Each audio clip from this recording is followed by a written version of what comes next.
Nick Fuentes, thank you for doing this. Yeah, thank you for having me. I wanted to meet you. I've heard about you. I've heard about you. So, well, thank you. I want to understand what you believe, and I want to give you a chance in a minute to just lay it out, not what you're pivoting against, which are a lot of the same thing. I agree with you on some of the things you're pivoting against for sure, but what do you affirmatively believe? So I just want to stand back and let you explain it. But first, I want to understand how you got to where you are, how you became Nick Fuentes. So this is my understanding of your life arc, and tell me if I'm wrong. You show up at Boston University. You grew up in a suburb of Chicago, kind of working class, western suburb, and you show up at Boston University in the fall of 2016 at the height of the battle between Trump and Hillary. It's like this kind of pivot point in history. And you show up with a MAGA hat, and you have a Trump hat, and you have like basically off-the-shelf Republican views? Yes. And so describe what the views that you had then, and then describe what happened.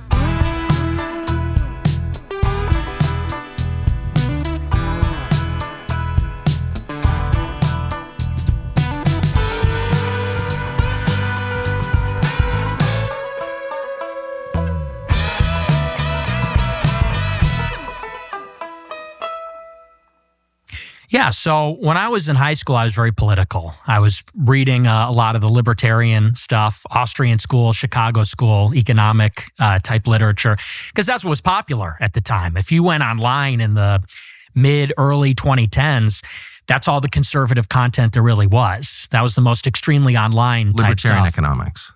Well, yeah, basically kind of the remnant of the Ron Paul revolution. Yes. The Young Americans for Liberty, PragerU, which kind of skews a little more, I guess, conservative, but very basic small government, individualism, libertarian type stuff. So you watch PragerU videos? Oh, yeah. I was in the Prager Force. What's that?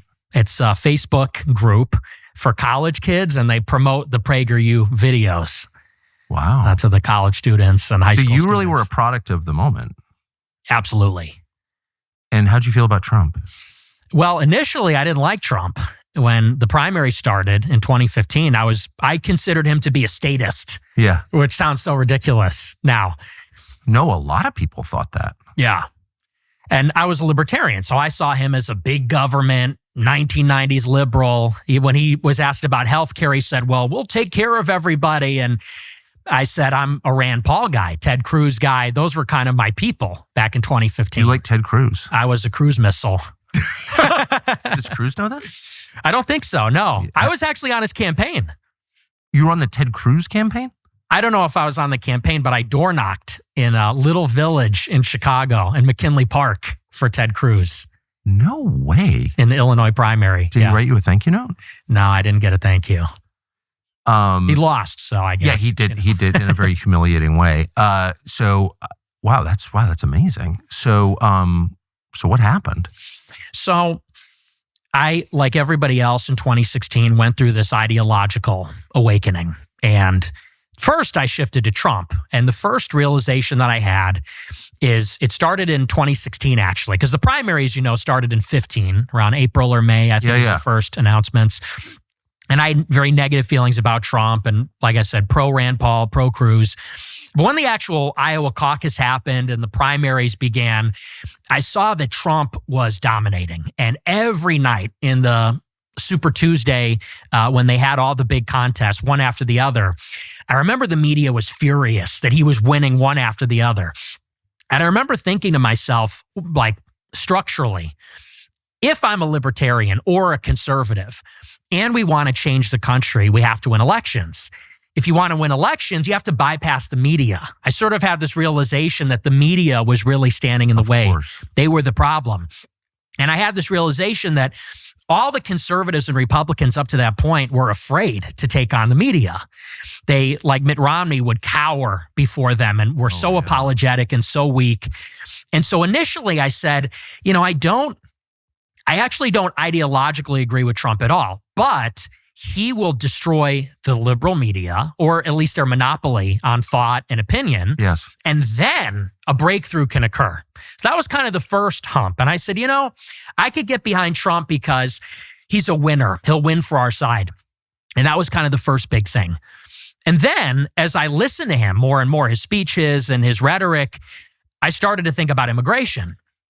Which you hadn't really considered before? Never. And the reason why is because I was from a 95% white suburb. So the diversity had not really reached my corner of Chicago yet. Me and my family, not so much my family, they grew up in the city, but growing up in the suburbs, I was insulated from that. So it was just not even, it's actually, you're going to love this. I don't know if I've ever even said this on an interview before. I was listening to Mark Levin's show. This goes to show how normie I was. Actually? I listen to him every day. You listen to Mark Levin every day? In high school, yes. Wow. I was a fan. I loved his show. And I actually liked how he was kind of obnoxious and mean to his callers. Yeah. Vicious. And I liked that. I thought that was funny. But I'll never forget one show. He goes live and he says, America's becoming a majority non-white country. Does anybody think that's a good idea? And I was thinking to myself, yeah, that actually doesn't sound so good. I didn't really even think that America's becoming majority minority like that.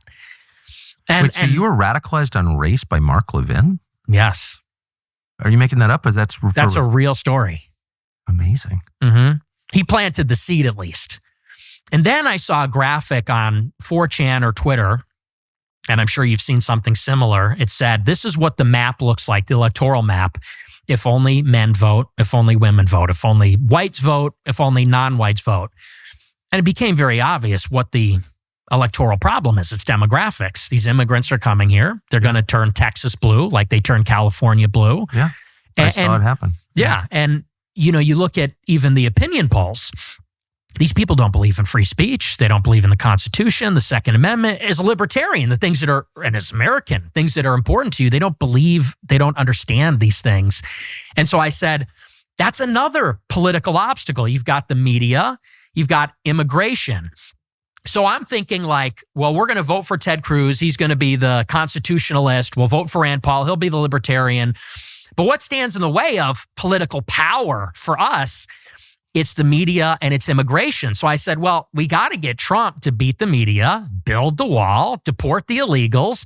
And once we set the country straight, then we can actually have our constitutional republic back. That was kind of the idea. And that's the mindset that I had going into college. Amazing. So then what happened? So I go to college and I'm just, at that point, a huge Trump supporter. And you got to understand, for me, for my generation, so I was 18. I turned 18 in August 2016. And to us, That's Trump... amazing. Yeah. Well, because we're like the first generation that was influenced by Trump coming of age in that moment. No, I say it's amazing because when you're living in something, you don't appreciate its full significance. But to be 18 in August of 2016, so this really is, as you're forming your views and really yourself. Yes. In the middle of this. We'll admit that we are not the most disciplined snackers. When the pantry calls, we answer. It can be cruel, but what if there was a way to snack like you want to snack and not deal with the consequences? Heaviness, bloating. Well, there may actually be an answer to that. It's called Vandy Crisps. Brought to you by the same people who make the incredible Mossad chips. Vandy Crisps were made with only heirloom potatoes, sea salt, and grass-fed beef tallow. Let me repeat, 3 ingredients: potatoes, sea salt, grass-fed beef tallow, 0 seed oils. Most food used to be made this way. Simple, but then, well, the corruption you're highly familiar with allowed our food to become really poisonous. Vandy Crisps is pivoting against this ugly trend. They are delicious, by the way. You're not sacrificing taste just because they don't have ingredients you can't pronounce, especially the smokehouse barbecue flavor, next level. Vandy Crisps is American made, no compromises. You feel satisfied, light, energetic, no crash, no sluggishness. It's awesome. Visit vandycrisps.com/Tucker. Use code Tucker for 25% off your first order. vandycrisps.com/Tucker. Code Tucker, 25% off your first order. If you don't feel like ordering online, stop at your local Sprouts supermarket and pick up a bag. They're good. It's transformative. And so for us, he was like the savior of Western civilization. We looked at him as like and by we, I mean me and all the online kids, teenagers that supported him. We really believed the hype, like Teflon Don, like he could go into any scenario and win. Like he was unstoppable, unflappable. Nobody could score points on him. He just seemed like, they said you can't stump the Trump. Like he could not be stumped. And so he just had this aura of inevitability, invincibility. And I loved that. And so I went to Boston University. I got on campus in September, and I was wearing my MAGA hat everywhere, in the dining hall, walking down the street. And it's a city campus. So you're walking down Commonwealth Avenue and, you're in the city of Boston, which is super liberal. And at that time, it's different than it was now. People were getting fired for wearing MAGA hats. People were getting punched in the face. It was like being a Trump supporter was out there actually back then. It was controversial. It was controversial everywhere, not even, just in liberal Boston. But so I was wearing my hat everywhere, and I was just getting accosted constantly. In the dining hall, people would come up and yell in my face. Some black girl in a hijab ran up to me and said, "You know what you're supporting? You're racist, this." And I'm trying to get my pizza, I'm trying to get my oatmeal or whatever at the dining hall. This was happening constantly. And so I was going then on Twitter, and I had a small Twitter account with my real name and face, and I had, maybe 200 followers, and I'm posting about my experiences. And I caught the attention of a lot of people on campus for wearing the hat, for posting on Twitter, and they found my Twitter. You've only been there like a month? Less, weeks, maybe 3 weeks. This is starting to kick up. And I catch the attention of my peers, and they start going at me on Twitter and giving me death threats. "We're going to kill you. How dare you? If I see you, I'm going to beat your ass," that kind of thing. And this was my first experience with this. Now we're all kind of desensitized to it, but that was my first run-in with this intensity from the left. So I file a police report. I get real nervous. And, when you're a student, you can't really avoid other people. You're in a dorm room. Exactly. You're in the, so you're vulnerable. And anyway, long story short, so one of these guys from the campus libertarian group, Young Americans for Liberty, he reaches out to me and says, "Hey, I'm not going to say his name, but he goes, I go to a school in Boston. I'm from YAL." He said, "And I'd like to set up a debate with you and one of these people that's been giving you a hard time on campus," because they were doing a lot of events. He said, "Is that something you're interested in?" I said, "Absolutely." And so he goes around and he asks some of the bigger people that are antagonizing me on Twitter, and everybody says no. And he goes, "Yeah, no one's going for it." I said, "Well, can you try again? Can you?" And so he finds one guy, and it turns out to be the student body president of the whole university. It'll be you. Yeah, the senior, this liberal douchebag progressive. And he's the student body president of the student government there. And so we set up the debate. It was about a week before the actual election. So I think it was end of October, beginning of November. And they hold it in this auditorium in the center of the campus, and like 300 people show up. So it turns into like this huge, and they're all liberal. They all hate my guts. They're heckling me the whole time. They're yelling at me. We do this debate about Trump versus Hillary. And so I'm there and I'm pro-Trump, and I say, I think Trump's going to win. And I'm straight up like ripping the Ben Shapiro talking points. I'm saying, it's got everything to do with culture and nothing to do with race, and diversity's a problem and all this. And I decisively win the debate. It's like not even close. The debate wraps up, and this girl who I think I had talked to her on Twitter once or twice comes running up to the stage after the debate, and it's Cassie Dillon. And at this time, she's a fellow at Daily Wire, Ben Shapiro's company. And like I said, I barely knew her. And she comes running up and she says, "Oh my gosh, I live streamed this debate on Periscope on Twitter." She said, "And 30,000 people watched it, and you have like 5 job offers. You did incredible." I said, "Wow, I don't know what to say. That's great." She goes, "You're 18 years old." Yes. So it's like happening very quickly for me, And she goes, "Do you want to do a post-game interview after the debate?" I said, "Sure." And so she asked me about how I thought the debate went and what my views are and things like that. And, very normal stuff. And then at the end, she says, "I just got back from doing study abroad in Israel." She goes, "And it was amazing. Would you ever take a trip to Israel?" And I said, "No, I think I got everything I need right here in America." And she goes, "Oh, okay." And she wraps up the interview. And that was a little bit of foreshadowing. And this begins a relationship, not a romantic relationship, but we become friends and we start talking. And she's plugged in, like I said, a Daily Wire. She's talking to people at Right Side Broadcasting Network, the college Republicans. I start to develop this friendship with her. And over time, she lands me this show on Right Side Broadcasting Network. And in this time, I'm really starting to lean into America first. I'm becoming more pro-Trump as time goes on. And what really stood out to me was Trump's inaugural address in January 17th. So this was just a couple months later. And in Trump's inaugural, he says famously, a new vision will govern our land. It's going to be only America first, America first. And I said, that's me. Like, that's what I believe. Yeah. I'm an American nationalist. Me too. Fully at this point, not even a conservative.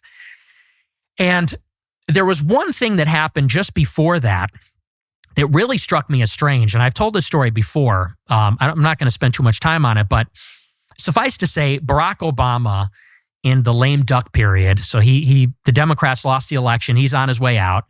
There's a resolution of the Security Council condemning the settlements in the West Bank in Israel. And typically, the U.S. delegation will veto those resolutions condemning Israel.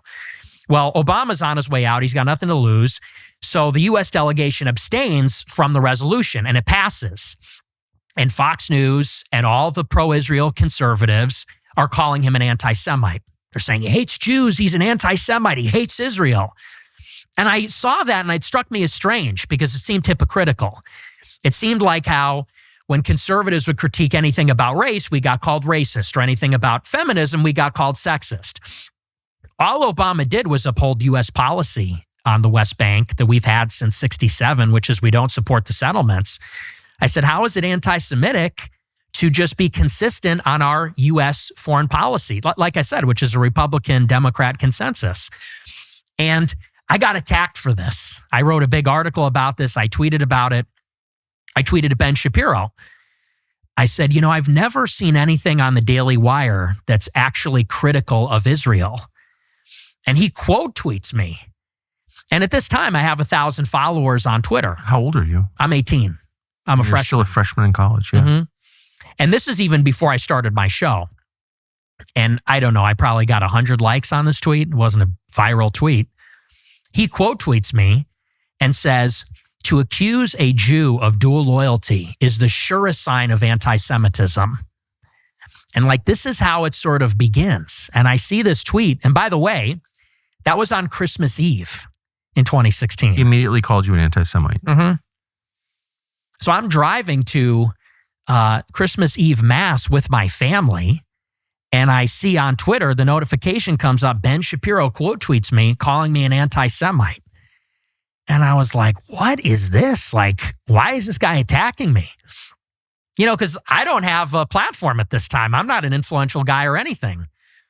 And so then I put out another tweet, similar. I said something like, if you're China first, you should live in China. If you're Mexico first, you should live in Mexico. If you're Israel first, maybe you should go live in Israel.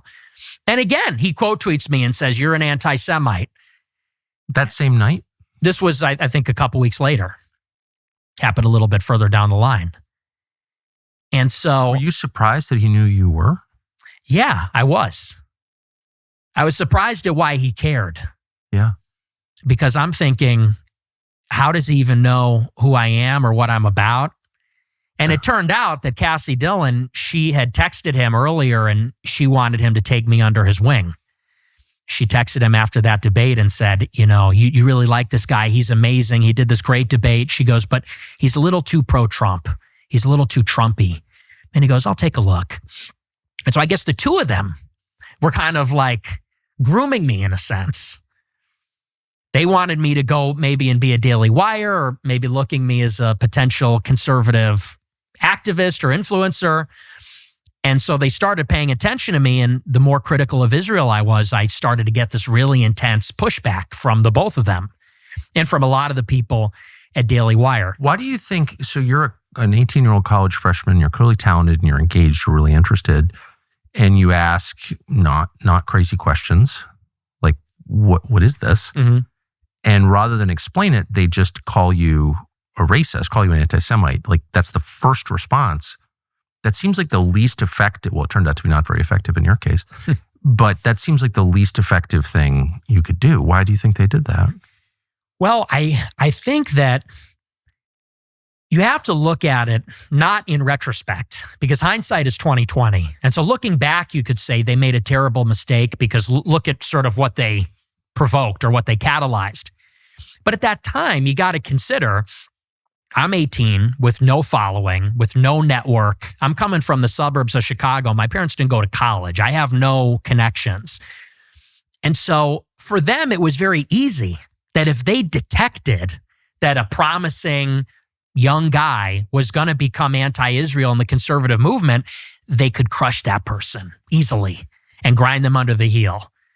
So they sort of were alerted, oh, there's a precocious young guy that isn't on board with Israel. We'll keep an eye on him. And if he gets too vocal or popular, we'll cut him down, we'll crush him. Because at this time, as you know, in 2017, it's a very different time. 2016, 17, any criticism or dissent on the subject was a death sentence. You became radioactive, unhireable, blacklisted, and that's exactly what happened. And basically from then on, it was just this escalating series of blacklisting, censorship, hit pieces, rumors to try to ostracize me from the movement. And while you're a college student? Yes, as a freshman, yeah. Most coffee companies sell weakness, watered-down drinks from faceless corporations that don't care about you or your family. Black Rifle, which, not to brag, is in this cup right here, is very different. It's roasted and brewed in this country without apology by patriotic men and women. The coffee is built by people who love the U.S. and know what it means to fight for it. We know them. We know the guys who run it. We've known them for a long time, and we know this is true. They're special forces veterans, ranchers, just decent people. They're the best of us. And the coffee is strong. The energy drinks, ooh, even stronger. It's not sugar water, not empty marketing. Fuel for people who get up early, work late, keep this nation running. Every purchase helps support veterans, first responders, law enforcement. From bold roast to ready-to-drink cans, mugs, T-shirts, gear, Black Rifle makes products with pride. Can a lot of companies say that? No, they can't. Visit blackrifle.com. Use code Tucker for 30% off your first order. That's blackriflecoffee.com. Code Tucker, or pick it up at your local convenience or grocery store. You will love it. So looking back with that 2020 hindsight, I mean, Ben Shapiro seems like a big part of your political evolution. Yes. You went from a fan / acolyte to an opponent and then just pivoted against everything that he believes. Yeah, it was because it was this new dialectic that Trump forced. Yeah. Trump planted the seed. And the seed was America first. Yes. So once you accept that, a lot of the way we're doing things becomes impossible to support or justify. Right. The contradiction becomes apparent. It gets moved to the center and it becomes unignorable if you're consistent. So what kind of efforts did they make to make you go away? So this is a couple of months down the line. You know, first they would try to dissuade me from asking questions because I was friends with a lot of the Daily Wire writers, not just Cassie Dillon, but many of them were Jewish. And I would ask them point blank. I would say, so why do we give Israel all this money? $3.8 billion per year? What is that for? And they would say, well, you know, there's a really good answer for that, but you're asking it in the wrong way. You're asking it in an anti-Semitic way. I'd say, I'm asking for the proof. You know, what's the argument there? And so first it was the sort of, hey man, could you kind of tone it down? Maybe just don't bring that up so much. But I was persistent because at this time I was genuinely inquisitive. I wanted to know, is there an actual reason? And I was actually expecting that there was a really good reason for all of it. And the more that I read, the more that I dug into the subject, the more I found out there's a lot of these neocon Jewish types behind the Iraq war. There's the foreign aid complex, which is really unique. There's AIPAC, which is this intense foreign lobby where it's bipartisan. It seems to be the only thing that the parties can agree on. And so it just made me burn more with curiosity. So I just kept asking them. And eventually they said, you know what? We're not going to talk to you anymore. And these are my friends. I met them, went to Christmas parties with them. And all of them one day said, you're done. We're blocking you. We're never going to speak to you again. We're never going to have you on our show. And I said, wow, like this seems like inhuman. I'm struck by how impersonal this is. Like here, I thought we're friends. We're all conservatives. Maybe we disagree on one issue. Now I'm being canceled by the right. So I was shocked by this. When was this? This was February or March 2017. So you're still a freshman in college? Yes. Are you even paying attention to college at this point? No, not at all. And my grades started to suffer because I was just really focused on this. So that's pretty young to get canceled and pretty young to have friendships destroyed over politics. Like that's usually, like decades down the line. Right. What did you do? Well, I just became more emboldened. And so I took this story on my show. At this time, I was on RSBN and I had this show, which I named after the inaugural. It's called America First. And I would kind of subtly bring up the Israel topic and say, this is something you're not allowed to talk about. This seems like an apparent contradiction. It's a big problem. And they escalated their attacks. Cassie Dillon would call my boss, who she was friends with, at RSBN every day for weeks, saying, "You'll never believe what Nick said on his show tonight. It's so racist. It's so bad. You got to take him off the air. It's going to make you look bad." And I would then get word from my boss, Joe Seals. He was the founder at Right Side. And he would call me up and say, "I don't know what has gotten into Cassie. I thought you guys were friends, but she is calling me every day hysterically, demanding that I fire you." And I was like, wow, so it just keeps getting worse. It starts with this, they're very weird about the subject. Then they don't want to talk to me. Then they're trying to get me fired. And I'm thinking, okay, so clearly what I'm asking about, there's some truth there that they don't want. I should have asked you this earlier, did anyone during the course of, pre-cancelization say to you, here are the reasons? You're not asking the question correctly, but there are reasons that our foreign aid to Israel is so high. And here's what they are. They did, but in a very general and vague way. As you know, it's never specific. They would say things like, well, they're our partner in the Middle East. They're a democracy in the Middle East. Just as very vague. It's rhetorical. And I read The Israel Lobby by Mearsheimer and Stephen Walt, and they break it down very succinctly that there's no real strategic benefit. Actually, there's strategic liability. Eastern Mediterranean is not a strategically important region. The intelligence that Israel provides is not useful. Actually, it's detrimental because they frequently lie. The technology we give them, they pass along to the Chinese, which was a big scandal. So I would give them all this and say, yeah, that's not adding up. And they would say, yeah, well, you really just can't talk about that. Your friend said that to you? Yes. Wow. Okay, so what happened to your job? The Right Side broadcasting gig? Eventually, I got fired. I got kicked out. Why? Because one of these clips that Cassie Dillon had a problem with, she ran it up the flagpole. She took it to Media Matters, actually, which is a left-wing outfit. They're like a cancel mill. And wait, the Daily Wire person took it to Media Matters? Yes. Are you sure? I'm 99% sure. Huh. What was the clip? It was a clip, ironically, where I was talking about the travel ban, the so-called Muslim ban, and I was defending it. And I said that the First Amendment does not protect foreign nationals. It doesn't protect Salafists, Wahhabists. Right. He's like, I said, they're saying that there's a constitutional right for radical Muslims to come here. And I said that, how are they protected by the First Amendment? They're foreign nationals. And the authorial intent of the First Amendment was actually not even to protect that to begin with. It's kind of anti-Christendom radical ideology. So it's something, ironically, that probably Shapiro and Cassie would agree with, but they recognize the currency that a clip like that would have with the left, because the left could say, you're Islamophobic, you're racist. So she brought that to the left saying, look at this guy. It's not that he's anti-Israel, but he's anti-Muslim. Yes. Well, that's very interesting. Yes. And so that clip appears on Media Matters, which at the time, I was the subject of a lot of attacks from them at the time. And people kind of listened to them. Yeah. Including on the right, they listened to them. Yes. So what happened? So I had to write an apology. My boss called me up and said, you need to apologize for what you said. For being anti-Muslim. Yes. And so I didn't write, I'm sorry, but I had to write something like, well, I should have chosen my words more carefully and this, that, and the other. And ultimately, then they fired me Anyway, a couple weeks later. Yeah. What was the pretext for that? Well, they wanted to get in the White House press office.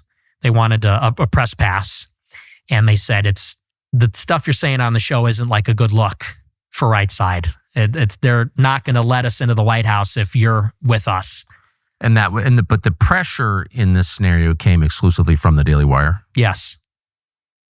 Yes, because, and here's how I know why. My show got maybe 100 live viewers every night. Not a powerhouse show. No. So the Media Matters was not onto me. They were put onto me by people in the right that wanted me canceled. Yeah, well, that's interesting. So then what do you do? You're failing in school. Your show just got canceled. What's your plan now? So I dropped out. College. Mm-hmm. Yep. And I hated college, and it was very expensive. Even I had a substantial scholarship, but it was still expensive, and I didn't like it. So my plan was that I was going to go to a different college. I might work for a year, make some money. And eventually I got the show back about a month later. They came back, and by popular demand from my 100 viewers who were very dedicated, Right Side offered me the show back. And so I took the show again over the summer. And then I applied for a job at the Leadership Institute. And that was kind of the next big saga. But you didn't get that job. No, I did not get the job. Why? Well, I was told, because I knew people that worked there, that were field representatives there. It was a field representative job. And so I went out for a job training at the end of July 2017. So after that second semester, and I applied for this field rep job. It was this 2-week training.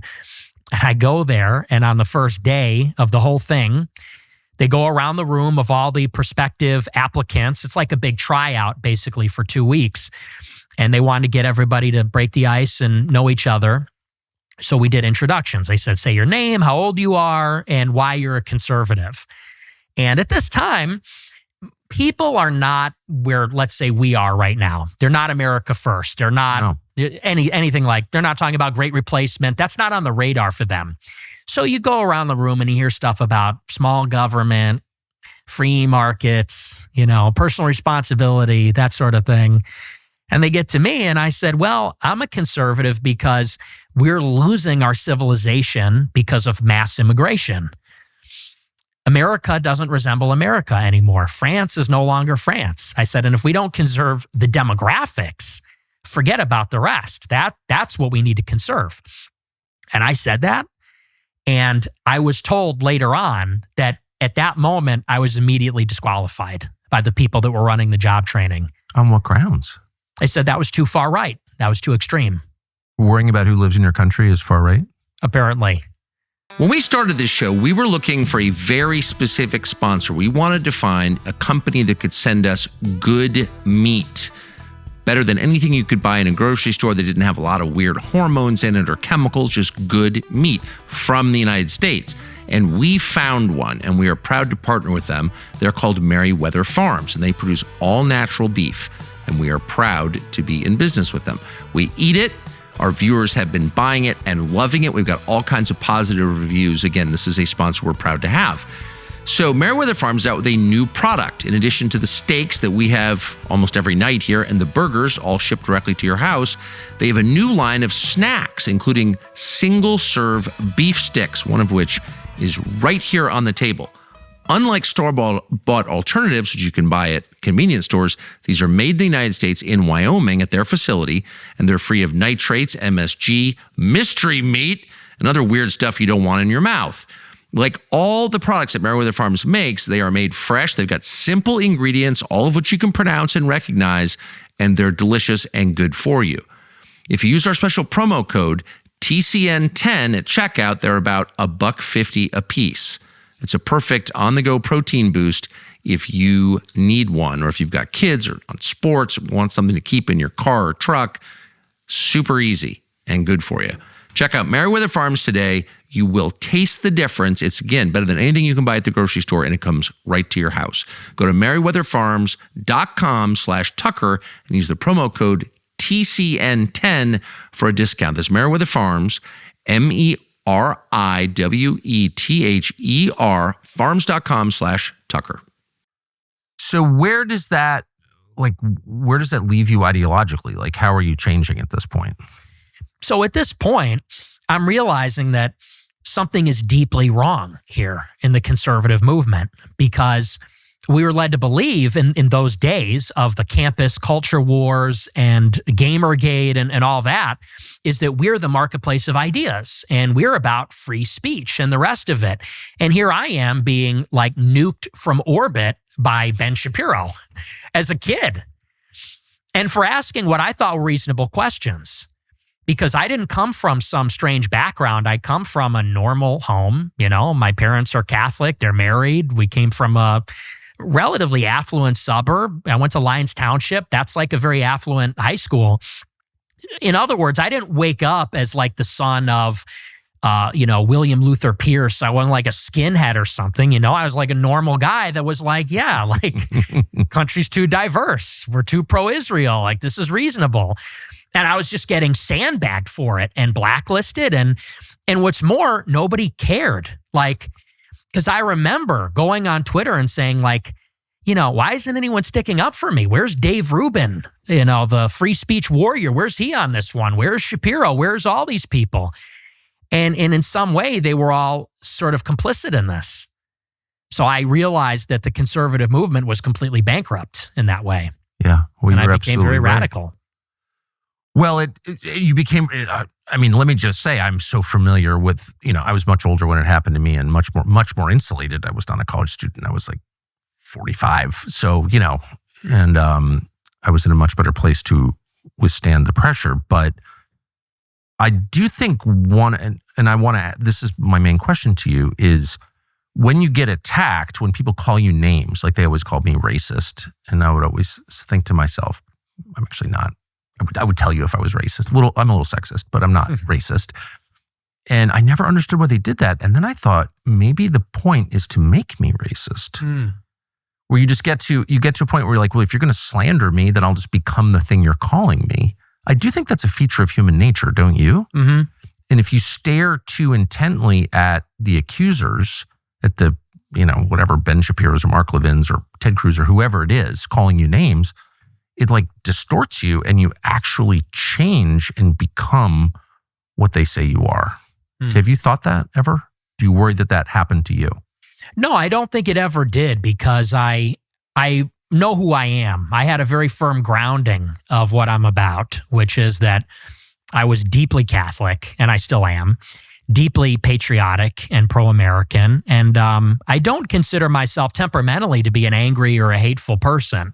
So I never, in other words, lost my center. They say this thing about you look into the abyss and the abyss stares back into you. That never really happened to me. I was frustrated. I was frustrated because I felt like I was being denied a level playing field, opportunity, and it wasn't fair. I felt like I was right, and these people that were basically hypocrites, grifters, not really conservative, they were controlling the conversation, and as a consequence, they were controlling the Republican movement. And I really perceive this as like an urgent crisis, because if we wanted Trump to deliver America first, to realize it, the Trump movement had to transform the conservative movement to reflect the victory that Trump won. So, and I won't keep torturing you with biographical questions, but I do want to so how your show gets canceled, you drop out of college, you have no money, you decide you want to work at the Leadership Institute, which is like a conservative think tank or some organization of longstanding in Arlington, Virginia. Mm-hmm. Can't get the job there because you're worried about immigration. It's all pretty amazing. And then, where does that leave you? How did you succeed? Well, I continued doing my show. I did it independently. What does that mean? How do you do it? How do you do a show independently? How did you do it? I started a YouTube channel. Yeah. And I was in my parents' basement. And I put up a green screen, I got my computer, webcam, and I just started going live every night in the same way that I did at RSBN. I just did it on my own channel where I had creative control over it. And at that point, I basically mounted an attack on the conservative establishment from the outside. I sort of realized that there's sort of two ways you could play this. You could infiltrate the conservative movement. I could recant all my views and apologize and pretend to be one of them and bypass the gatekeepers, the censors. I said, or I could kind of be in the wilderness and I would be alone and I would be radioactive, but I could challenge the credibility and legitimacy of the conservative movement and its claim to represent conservatives. And that was kind of the mission, was to say, no, the immovable standard is America first. I'm going to represent it. And the conservative movement is going to have to move to me. I will not move towards them. And I thought maybe I'll make money and maybe I won't, but I'm going to try it for a couple of years and I'll see how it goes. So, but the sight picture in your head was enemy is conservative movement. Yes. Do you think that was a good choice? Yes, absolutely. Rather than but why not like Antifa or, I don't know, Anti-Defamation League, or there are a lot of institutions on like George Soros. Like, why would it be their conservative establishment? Why did you think that was important? Well, I kind of took a page from Trump's playbook, which is that you have to, in the country, the left was hegemonic over all the institutions. And you have this organized opposition to the left and the Democrats and all the left-wing controlled institutions. And the organized opposition comes from movement conservatism, the Republican Party, Fox News, the sort of constellation of conservative institutions. And I said, the problem is, whether you go Democrat or you go Republican, you're kind of just like getting the same thing. You're getting the establishment effectively. The opposition is basically controlled or moderated. It's not authentic opposition. It's not a true alternative. And so I said, we, and by we, I mean the true America First nationalists, we need to fight for the mantle of the opposition. And then leading the opposition, then we can take the fight to the left as the conservatives, as the Republicans, whatever. But first, you have to win that internal battle among the audience that the conservatives have. Because that's really the problem, is that they have usurped. The base is extremely conservative, extremely anti-left, but the Republican Party, like those that represent them, are not at all. A lot of them are atheists, a lot of them are gay, a lot of them are feminists. And so I said, we kind of need to rally, like Trump did, rally the base against the establishment, and then take the fight to the left as the true alternative. And if you can win that, then you win the country. That was kind of Trump's model. What did you see as like the most important gatekeepers that needed to be overturned, pushed aside in order to do this? It was the Zionist Jews, like Dave Rubin, like Ben Shapiro, like Dennis Prager. It was these the guys that were really controlling the media apparatus that seemed to me to be the biggest impediment. Fox is not a Jewish business, though. Well, Rupert Murdoch is an ally of Netanyahu, so he's True. aligned. Yeah. And he owns the whole News Corp empire. So, and yeah, he's certainly a part of it also. I mean, Dave Rubin, though, does he matter? No, not really. Right. I mean, Dave Rubin is like, I don't know. Do people watch Dave Rubin? They did back then. I mean, because you got to consider they were kind of like the ascendant new media, They represented the next big thing. I mean, and Ben Shapiro seems irrelevant to me now. But back then, for the young, guess he that's was huge. true. Mm-hmm. So maybe you won. Oh, certainly. Well, it wasn't that long ago that many Americans thought they were inherently safe from the kinds of disasters you hear about all the time in third world countries. A total power loss, for example, or people freezing to death in their own homes. That could never happen here. Obviously, it's America. People are recalculating, unfortunately, because they have no choice. The last few years have taught us that. Remember when the power grid in Texas failed in the dead of winter? Yeah, it happened, and it could happen again. So the government is not actually as reliable as you hope they would be, and the truth is the future is unforeseeable, and things do seem to be getting a little squirrely. So if the grid does go down, you need power you can trust. Last Country Supply's newest product is designed for exactly that. The Grid Doctor is a 3,300 watt battery backup system that will power full-size appliances, medical devices, and tools with clean, reliable power. It's even EMP protected. That means it's shielded from lightning, solar flares, or an actual electromagnetic pulse event. There's no gasoline, no noise, no emissions. You just plug it in, charge it from the wall, from your vehicle, or from the included 200 watt solar panel, and keep going day after day. Taking care of yourself and the people you love is solely up to you. And the amazing thing is, with these new batteries, we use one at home, by the way, is they're super easy to use. There's no inverter you need to figure out on the front of it or anything like that. There's like 3 buttons. It's very easy and totally reliable. Highly recommended. We literally use one, as I said. Visit lastcountrysupply.com to shop the Grid Doctor for power you can trust this winter. lastcountrysupply.com. So here's my question. So I look at the landscape now and the people I see as, I'll narrow it down to foreign policy. Okay. Who is effectively opposing neoconservative foreign policy, which has been the dominant foreign policy of the United States for my entire life, which has been so destructive, I think, and I've seen it. Who are the voices who are sincere in their opposition to that and who have some ability to change the country's orientation on foreign policy? And those would include Marjorie Taylor Greene, J.D. Vance, Matt Gaetz, me. But you've attacked all of those people. Yeah. Why would you, and almost Joe Kent, those strike me as someone who's really interested in this topic. I'm not that interested in the Jews, but I'm very interested in the foreign policy question. Those seem like the most sincere people. Those seem like the only hope of the country to get away from this destructive, really self-destructive cycle. Why attack them? Well, in short, they attacked me first. Yeah, but who cares? Well, let's take Joe Kent. I mean, you attack me constantly. Well, and I'm like, I don't really give a shit. I want to meet the guy. You attacked me first, too. No. But what I'm saying is I'm not whining about it. Sure. I'm just saying, so, you know what I mean? Well, I don't say so because, take Joe Kent, for instance. I supported Joe Kent, and I talked to Joe Kent. I got introduced to him by Matt Braynard. Matt Braynard went to my conference in 2021. He bought a table. Was he his campaign manager? He was. Okay. Or he was a consultant, but he was on the campaign. Yeah. And so I met Matt Braynard. He liked me a lot. He loved my conference in February 21, which he bought a table at for his organization, Look Ahead America.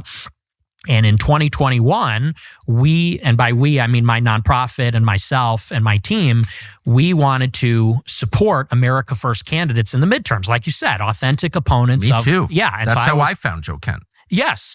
And so I met a lot of the people in that sort of scene, like Ryan Gerdusky, I know is very supportive of Joe Kent, and other people that are more private, I don't want to name, but they put me on, not just to Joe Kent, but Patrick Witt in Georgia, Gibbs in Michigan, a lot of different people. And Joe Kent was one of them. And I had a phone call with Joe Kent. And I told him, I had my assistant on the phone too, who's Jewish, by the way, just because I want you to know I'm cool like that. I don't judge. But so I'm on the phone with Joe, and I said, look, we support you and we want to do everything we can to help you. We want to have my followers knock on doors for you. We want to boost your social media. Anything that you need, we want to help you. I said, and we don't even want to be publicly associated. I said, because we know that might hurt you. I said, the only thing that we ask in return is you can't disavow me if the media asks. And you can say whatever you need to say, but you can't disavow. And he said, yeah, I totally agree with you, because if we start disavowing each other, then we're just going to eat each other alive and the left wins. We're in agreement. And a couple months later, Joe tweeted in support of me because I had been banned on all social media. I was on the no-fly list. So he said something on Twitter like, Nick Fuentes shouldn't be banned. He should not be censored. A month after that, I put out on Twitter, I said, Joe Kent is one of the most impressive America First candidates that's running in 22. Well, fast forward a whole year later, I do my annual conference, AFPAC, in February 22. Marjorie Taylor Greene attends. It's we had 1,200 people, and it got a lot of media attention. And I'm driving home because I'm on the no-fly list at this time. I'm driving home from Florida. Can I ask you to pause? By no-fly list, you mean not extra scrutiny, but like not allowed to fly in airplanes in the United States? Not allowed to fly, yes. How old were you? I was 23. Did you have any felony convictions? No. Okay. I wasn't even aware that could happen. How long were you not allowed to fly in airplanes in the United States? 1 year. It's really crazy. Yeah, it was. Sorry, I just want to get that out there. No, yeah, it's brutal.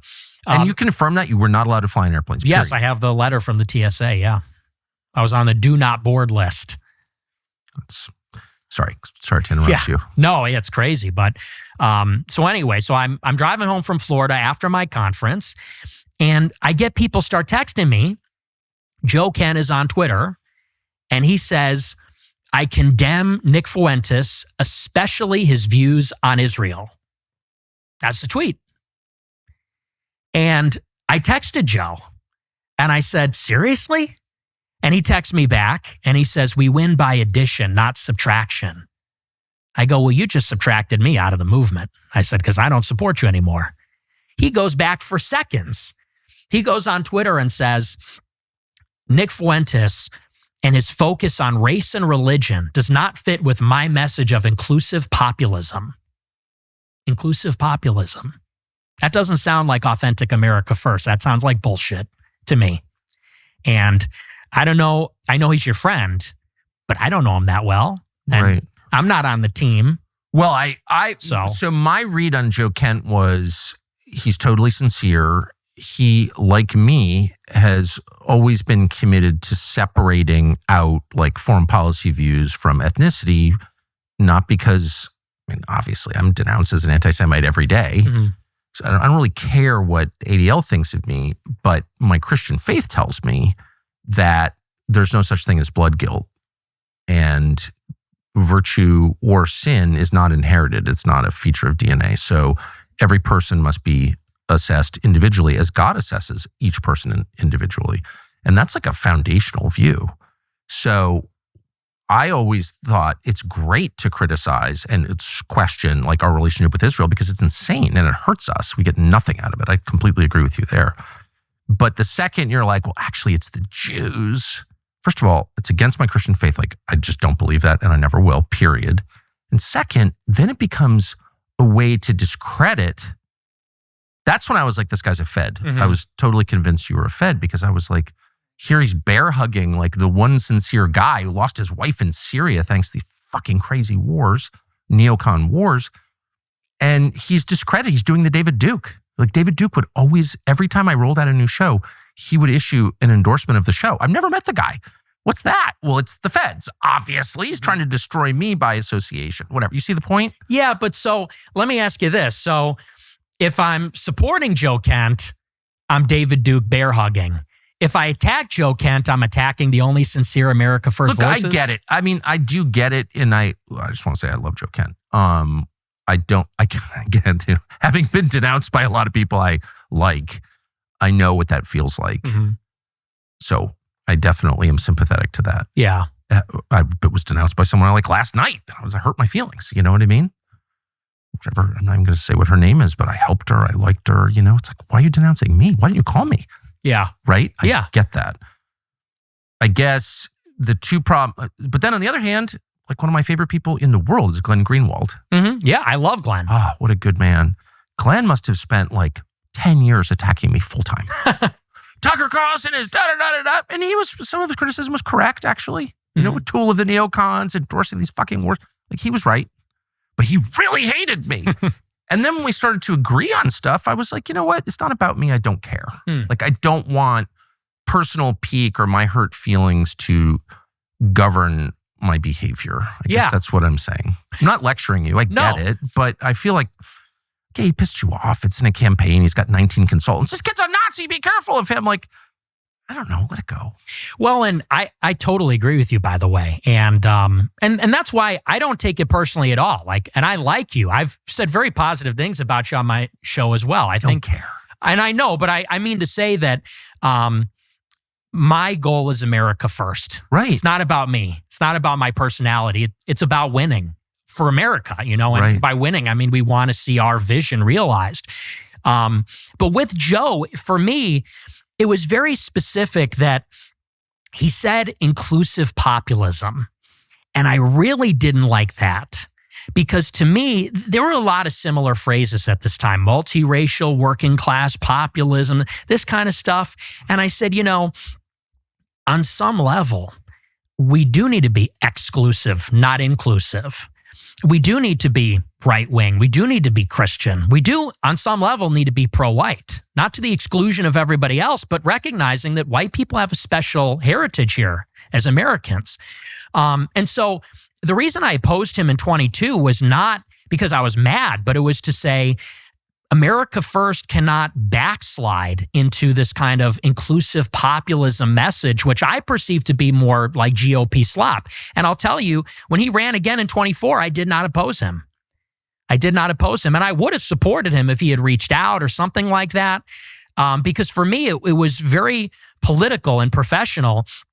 I wanted to impose a cost. If you disavow someone because they criticize Israel, if you disavow someone for talking about white people and Christianity, I said, we can't let that slide because, and you understand why he did it. Like on some level, I don't hold it against him in the sense that there's such a strong incentive. It's easy to say, I disavow all these crazy Christians and all these crazy white nationalists, because it buys you wiggle room with people that are attacking you. It's like easy to throw them under the bus and say, Right. I'm one of the good guys. And so I said, it's too easy. We need to push in the other direction and say, you should feel less comfortable saying that people shouldn't talk about their race and religion. Maybe you'll think twice next time. And so I did it for a very specific reason. And I get that.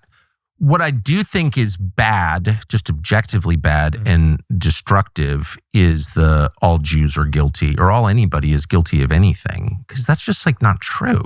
And we don't believe that as Christians. My hero in life is Paul, because you call him Saint Paul, Saul of Tarsus, a Pharisee, yeah, and meets Jesus and becomes this just incredible man, incredibly brave, smart, loving, like everything you want to be as a man, he was. Jew. yeah. So and God did that to him. So it's like, you can't, I think that's and I don't think it's like mushy liberal bullshit, which I hate. Mhm. And I hate all the language that you're describing. I get why it offends you because it's code for, I don't really believe what I'm saying. Right. I have a PhD in the subject, so I know. But I also think there's like a true, not just principle, but like spiritual reality that we have to defend, which is God created every person as an individual, not as a group. No woman gave birth to a community. Like, we hate that kind of thinking, Yes. right? Collectivist thinking like that. That's identity politics. That's what Dave Rubin engages in. That's why Dave is like just a child. Like, you don't pay any attention to Dave because he's like shallow. But we're not going to be that, right? Or no? No, I completely agree with you.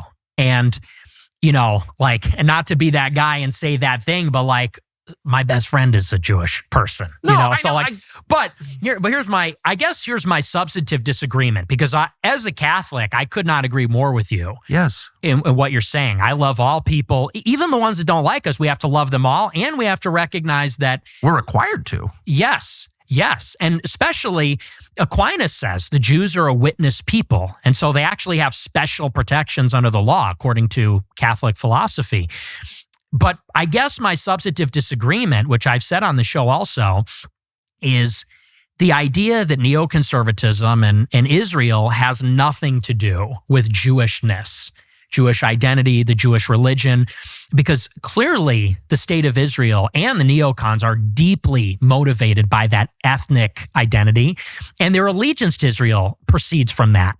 The plan of Greater Israel, the blood and soil nationalism of Israel, it stems from this ethno-religion, which is Judaism. Well, this is, just BLM, the new version. This is identity politics. They're engaging in identity politics. I mean, that's just so obvious to me.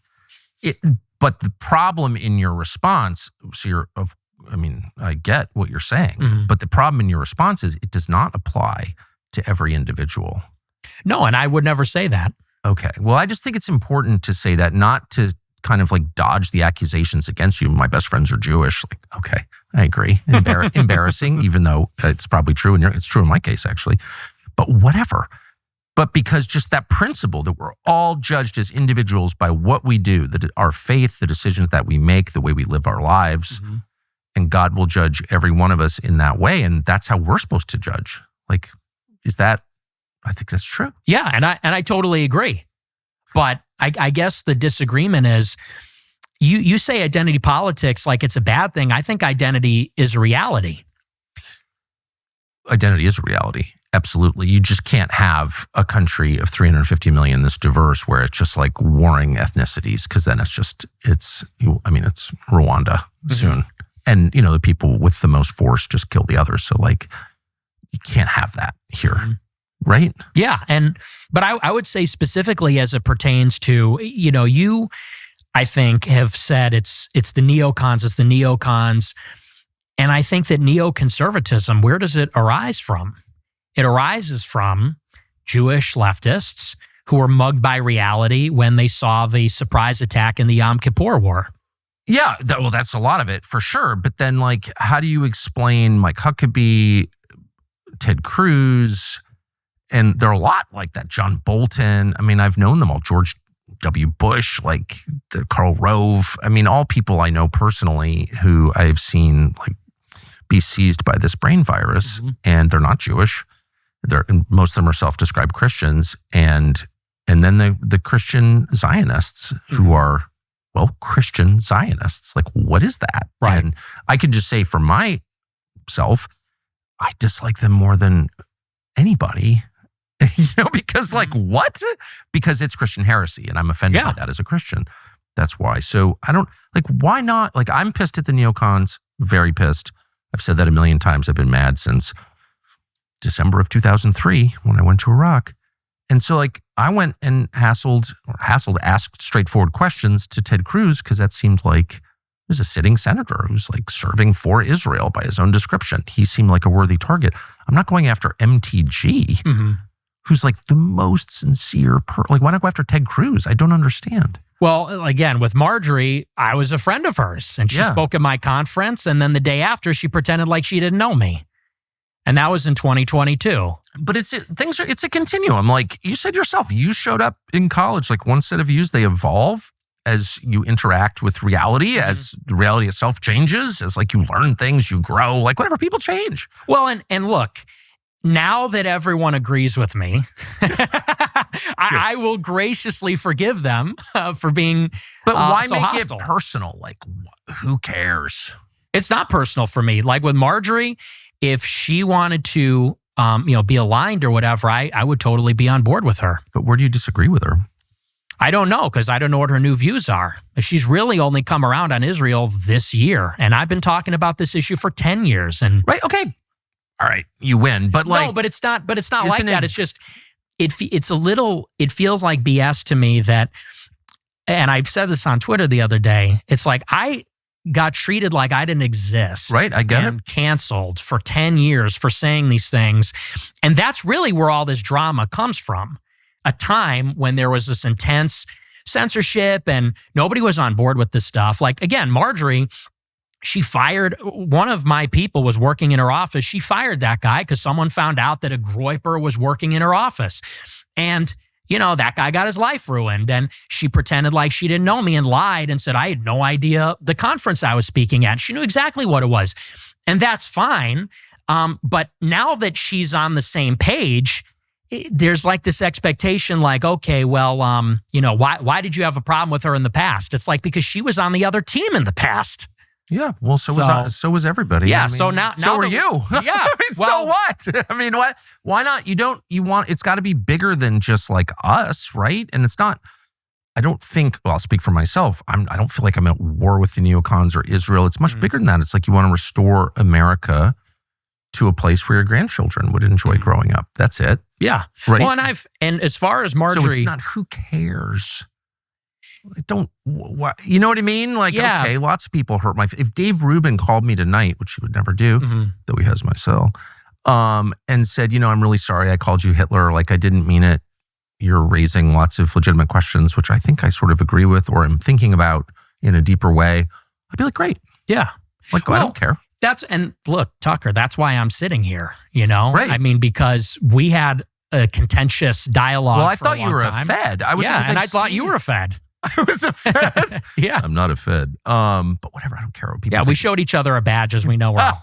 No, but I thought you were a Fed because I was like, why not? It's not cucking to say you're not talking about all Jews when you oppose a foreign policy position. It's not. There's nothing liberal about that. It's just true. That's the Christian position, okay?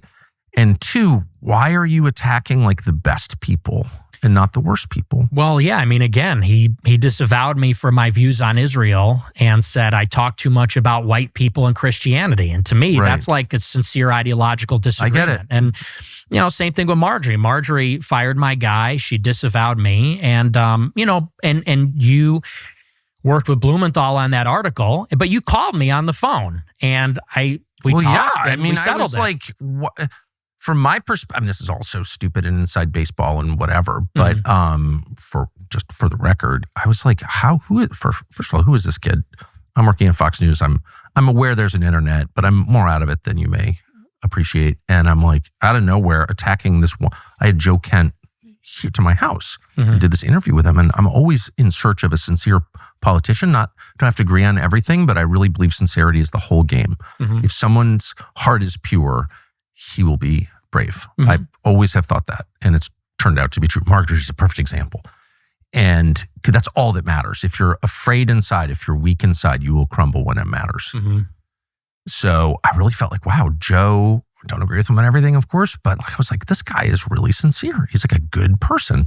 And then you show up and you're like, he's a CIA officer, and he was a CIA contractor, but like really like crush the guy. And it's like, why, of all people, you agree on 90% of stuff? That was my view. And I was like, well, clearly this kid's a Fed. Right. But you didn't know the whole story. I didn't. You're absolutely right. And look, and now that, and I want to be, I'm not trying to be combative. I think that. Go ahead. You're not going to hurt my feelings.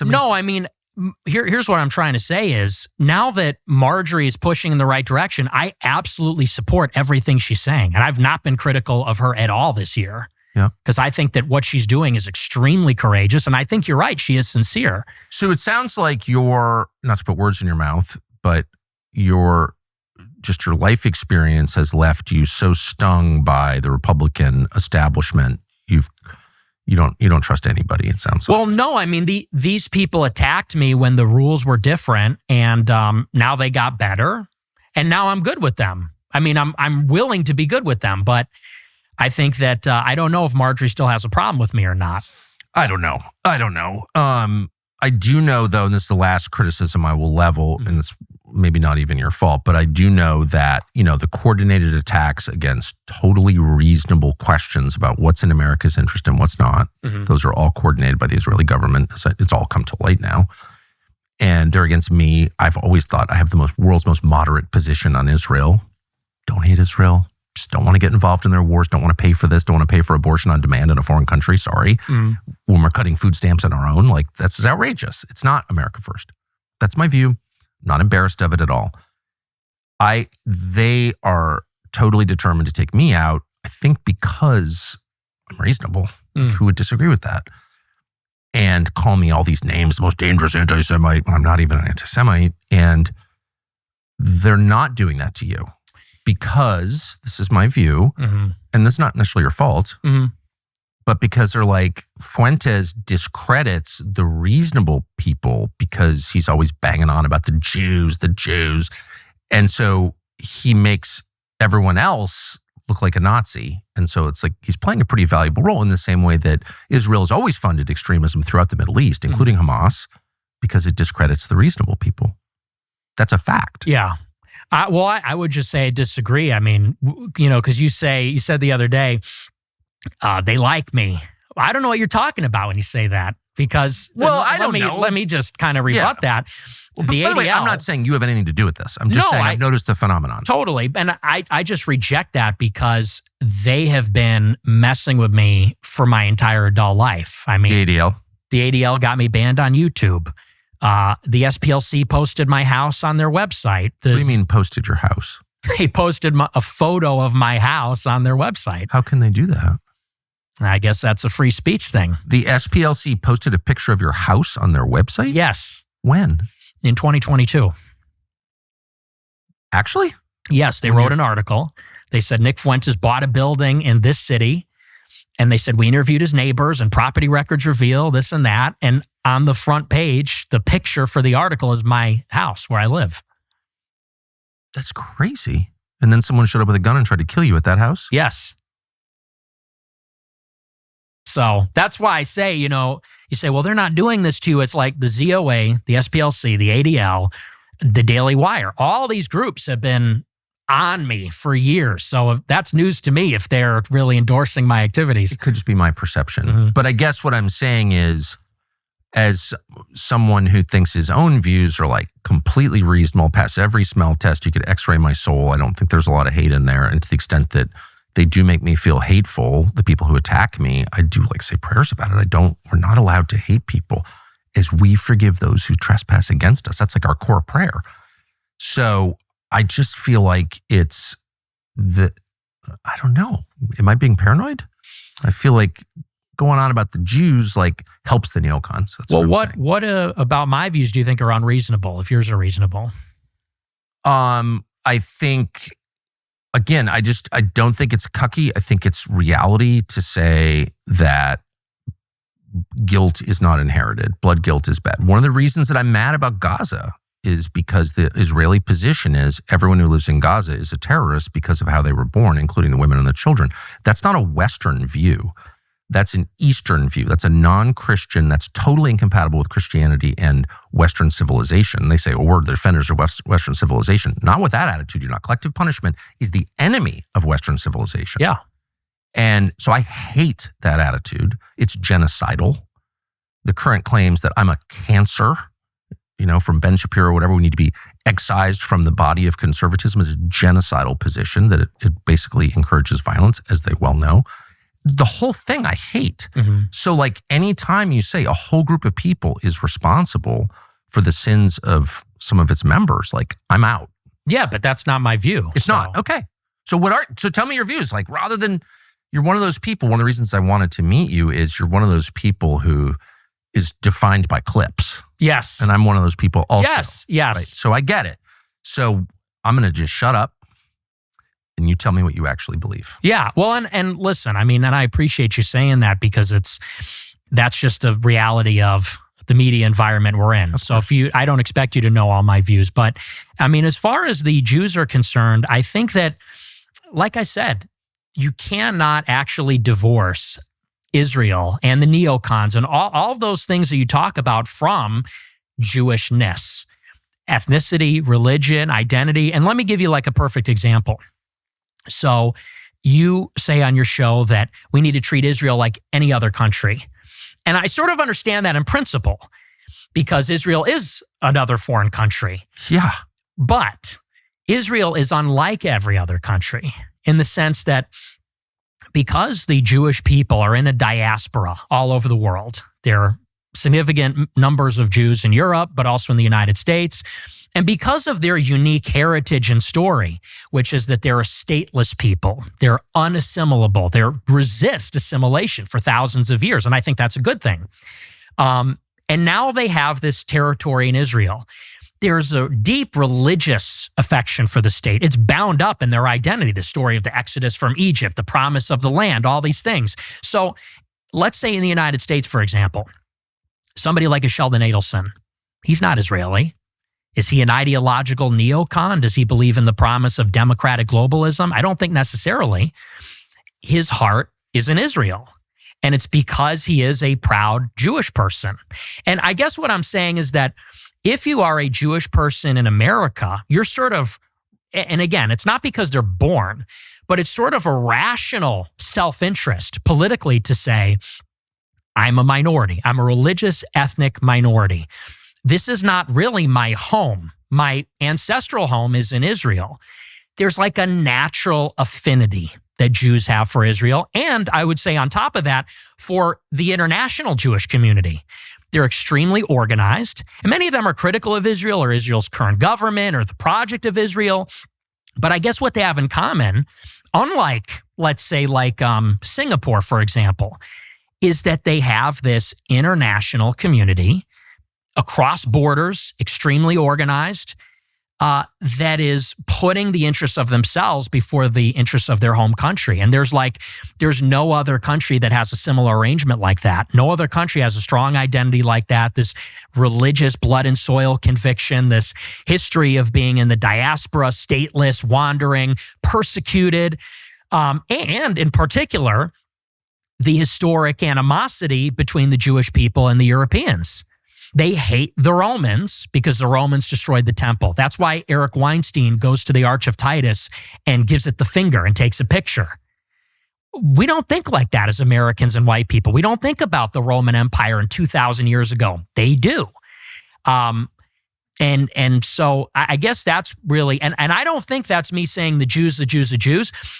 I don't think that's me being hateful. I don't think that's me being collectivist. I think that's understanding that identity politics, whether you love it or hate it, whatever you feel about it, it's a reality that we live in a world of Jews and Christians, of whites and blacks. These identities mean something to us and they mean things to each other, and we can't sort of wish them away. And it feels like white people and Christians are the only ones that do that. There's no question about that, your last point, for sure. One of the reasons they do that is because they've been taught to hate themselves, of course, since the Second World War. Another reason is, however, the reality of a multi-ethnic country requires you to sort of set aside community or group interests in favor of corporate interests, universal interests, national interests. And you have to do that or else it doesn't work. And so, I agree those attitudes, certainly in other parts of the world, people think this way, but you can't have that here. And so it's just important to remind everybody that, things may be generally true, but again, they're not always true. And there are people who just strongly disagree. And by the way, in the specific case of Israel, there are a ton of Orthodox who I know who are opposed to the state of Israel. They're more Jewish than Dave Rubin, a lot more. And yet they oppose it. Jeff Sachs is like the most a wonderful man, who's Jewish and most articulate kind of critic of the state of Israel that I'm aware of. So I don't know, that's just meaningful. You can't, if everything is inherited, then there's no hope for the continuation of America. Mm-hmm. Do you see that? Yeah, I don't think it's genetically inherited. And what you're saying about putting aside the tribal interest for the corporate interest, that's absolutely the case. And that's the only way the country's going to stay together. Exactly. That's my concern. And I absolutely agree with you. I would say, though, that the main challenge to that, a big challenge to that, is organized Jewry in America. I don't think Bill Ackman is capable of that. I don't think Sheldon Adelson is capable of that. I don't think Yoram Hazony is capable of that, for that matter. And many other, on the right and the left. And I see Jewishness as the common denominator. And you're right, it's not all Jewish people feel the same way. No one would say that, but that does seem to be the common denominator. And I just feel like it needs to be called out explicitly. And I like what you said the other day. If you're serving in another country's military or have dual citizenship, you really can't be a part of this project. Well, that's an easy one, but I am much more comfortable as a Christian and an American keeping it on that level because, it's easy to just set universal rules that apply to everyone, not just the Jews or the Christians or the anybody, just like Americans can only serve in the U.S. military or they lose their passport. I don't know. That's not hard. And I don't know. Why not just say that? Say what? That. Why not make every statement about how Americans ought to behave applicable to all Americans? It's the defense of universal values that will hold the country together and the emphasis on parochial group values that will break it apart inevitably. Because this is a particular issue and it's acute. Like I said, I think they are unique in that way. I think that's a unique issue, especially in the Republican Party, especially in the conservative scene.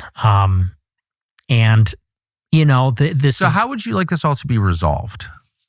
what I would like is for the U.S. government to not be influenced by these kinds of foreign allegiances, not with money that comes from, American citizens like Sheldon Adelson, not from foreign lobbyists. So, I mean, in terms of tangible things, I don't think we disagree on any of it. Like registering AIPAC and FARA, banning dual citizenship. Like I'm basically in agreement. I think 80% of the public agrees with those things. So that's kind of what gets me a little bit annoyed. It's like, these are, like America First, the concept, it's the most popular, self-evidently true idea you could have. Like, don't let foreign powers, especially tiny ones far away, control your country. Like, of course not. Everyone agrees with that on both sides. Yeah. So the trick is not to let that idea get subverted. Does that make sense? Yeah, and I think we agree on that. But it's subverted when they're like, that's hate. No, that's hate. It's not hate. Yeah. Well, and, here's what I will say. I think that there is increasingly a contingent, because what you're talking about exists. When you say that there are people that legitimately detract from this, there is legitimate racial hatred out there. Big time. And it's growing. And I know. People on our side are afraid to talk about it because they know, like you said, they're going to get called a cuck or a squish or whatever. And I agree with you. The people that are detracting from that need to be called out. And I think there should be no harbor for cruelty, hatred, prejudice, those kinds of things. And some of them, I'm sorry to be a conspiracy nut. I really try not to be a conspiracy nut because it's embarrassing, But after January 6th and just finding out the number of FBI personnel in the crowd, it's like, and I've just seen this. David Duke is a great example. Some of these are the Charlottesville rally. Yeah. Had a bunch of feds there being like, we're white supremacists. We hate the blacks, using the N-word, whatever. It's like, that's not real. Like, there is some of that going on. Don't you think? I think that there's a lot of sincere people. Well, for sure. Oh, I completely agree. And they're just numbskulls. And some of them are legitimately, they see the opening that there's legitimate critique of this, and they see an opening to air out their grievances. They get a license they think it's okay now. And I do think it's important to differentiate and say that fundamentally, I guess the word that I would use, I've been thinking about this a lot lately, is reassurance. Because I think there's a legitimate, need to reassure people. And this is kind of what I've been doing on these podcasts, that we don't want to harm anybody. We don't want to kill anybody. We don't want to harm anybody. Right. We just want to put America first. And I guess, to the extent that I've been taken out of context over the years or things like that, I'm trying to set the record straight and say, and I appreciate you've given me this opportunity. These are my real views. I'm not one of those haters, let's say. Yeah. Well, I think people should be allowed to describe what they think. I mean, that's like a basic human autonomy question. Yeah. Like, if I want to know what you think, I should just ask you and let you talk. Right? Yeah. So who's going to be president? Who should be president next? Who should be president? Well, Ye, of course. Kanye. You had dinner with Trump. I did. And Kanye. Yes. What did you think of that? It was surreal. Because those are my two heroes. Those are my two, number one heroes of all time. I've always been a Kanye West fan. You like the music first? Yes. The music, the fashion, everything. Really? Yes. Do you wear those weird one-piece shoes? I do. You actually do? Oh, yeah, absolutely. Like in public? Yes. You don't think that's cool? No, I do. I don't know what I think. I'll get you some. I've worn the same clothes since high school. Don't ask me about clothes. I'm not good at that at all. That's hilarious. So you've always been a fan. Oh, and yeah, then huge fan. You described your love for Trump, like sincere childhood love for Trump. So what was it like to find yourself at dinner with them? It was funny because it was literally Thanksgiving dinner. It was 3 days before Thanksgiving. So not only was it dinner, but I'm having Thanksgiving dinner with Ye and Trump at the same table. And these are like my heroes. And the way that it went was sort of interesting. Ye is sort of shy. He deeply admires Trump. He loves Trump. And I like that about him, because Ye really admires anybody that's an industrialist. He loves builders, visionaries, architects. He's very into that. So he has a deep regard for Trump. And so at the beginning, it was a little awkward because he wouldn't talk. And he was sort of shy. Ye. Yes. which is surprising, right? Because Yeah. he's so outspoken, but Trump was trying to get him to talk. And it was kind of like a boomer moment because Trump was trying to get him to talk about like opportunity zones. He was giving him like the black voter pitch, the black Republican. Really? pitch. Yeah. And I was like, dude, like he's not that kind of Republican, to say the least, Fair. At this point, I think people know So what that. were you saying?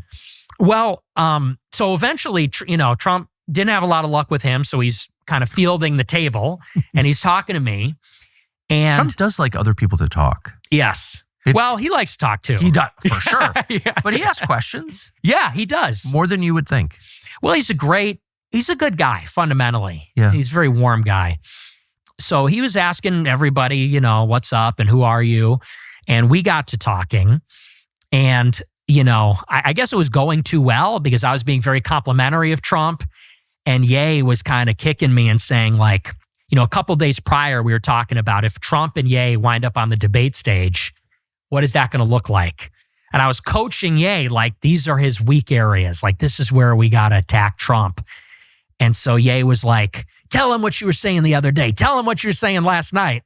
And I was like, dude, that's our playbook. Like, we don't want to blow up our... and Trump was like, go ahead, don't be bashful. Tell me, what is it? And I said, you know what? I said, I think you're one of the greatest living Americans. I said, I'm a young guy. I said, I really have nothing to say other than thank you. I have nothing but gratitude for what you've done for the country. I said, it's really not my place, to give you advice or correct you. And he said, no, don't be bashful. Tell me.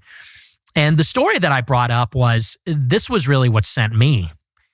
In the first Fox News debate in 2015, in the Republican primary, Yes. Bret Baier, the first question, said, raise your hand if you will not pledge to support the eventual nominee. Yes.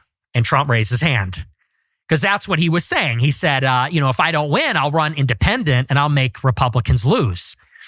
And so I brought that up and I told that story and I said, I feel like what was inspiring in 2016 is that you were willing to let the Republican establishment lose. Like you were serious about blowing them up, such that you are not going to say, like Pat Buchanan, who I respect, but Sam Francis acknowledged that was one of his great mistakes, was ultimately endorsing Bush. I said, it showed you were serious, you were playing to win, because you said, I will let this Republican Party crash and burn. I want to run as the Republican, but if I can't, I'll run independent. I said, and that's how I knew you were serious. And that's how I knew you were the guy. I said, and I feel like lately, this was right after Ronna McDaniel became the head of the RNC again. I was like, I feel like lately you're just behind all these people. I said, we're not here for Kevin McCarthy. We're not here for Ronna McDaniel or Mitch McConnell. I said, we are here for you. Like we will die for you. We are loyal to you. I said, and when you did that, that showed you could win, and we rallied. I said, so I want to see more like that. I want to see you hit DeSantis, let's say, who is running against him.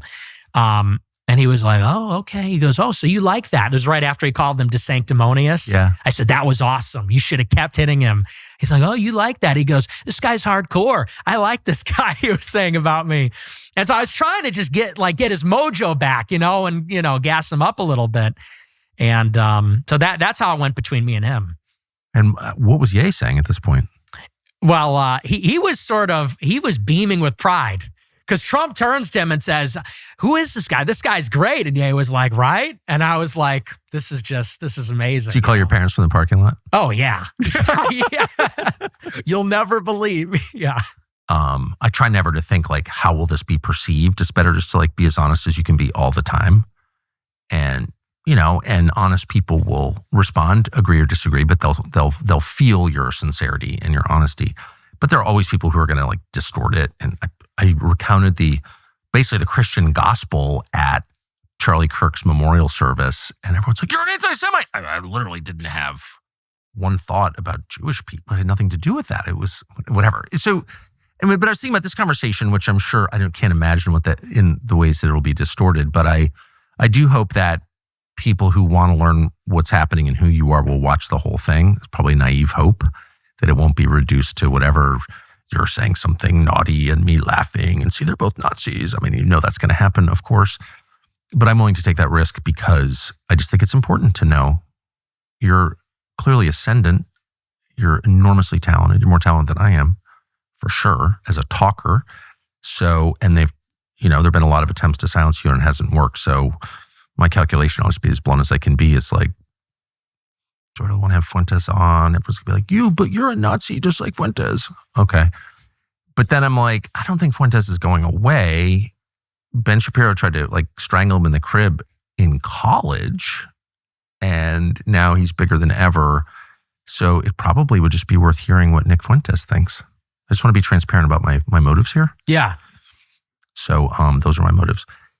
Let me ask you, I referred earlier to the assassination attempt against you, and it's very fashionable, among like the permanent victim class, like every, BLM leader was, they're trying to kill me, or Seth, whatever, from the Babylon Bee, people are trying to kill me, and people use threats against them, which are like daily for a lot of us, as a way to kind of make themselves unassailable or immune from criticism, or to attack their enemies. Your words inspired violence.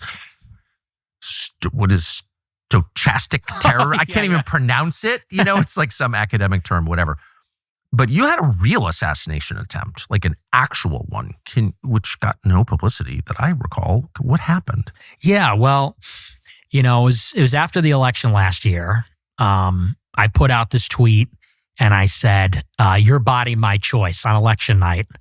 And, I wasn't, look, I'm not going to apologize for it, but I thought it was like a weak, it's like a lame joke. It's kind of like the most obvious turn of phrase. It's a college joke. Yeah, it's kind of funny. So I had other good jokes that night, but that was like the one that caught on because I just think it captured the imagination of liberals who were like, it's over for us, which it kind of is, but in some ways.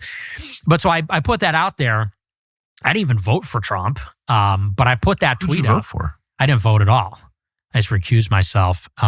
But that's just what makes it ironic because I became in some ways emblematic of the election, even though I didn't participate. But so it got 100 million impressions on Twitter, and people were saying on the news that kids were saying it in school. It was on like the news that in middle schools and high schools, the boys were saying that to the girls, your body, my choice. So it became this thing where it's like, he's creating this toxic environment for women.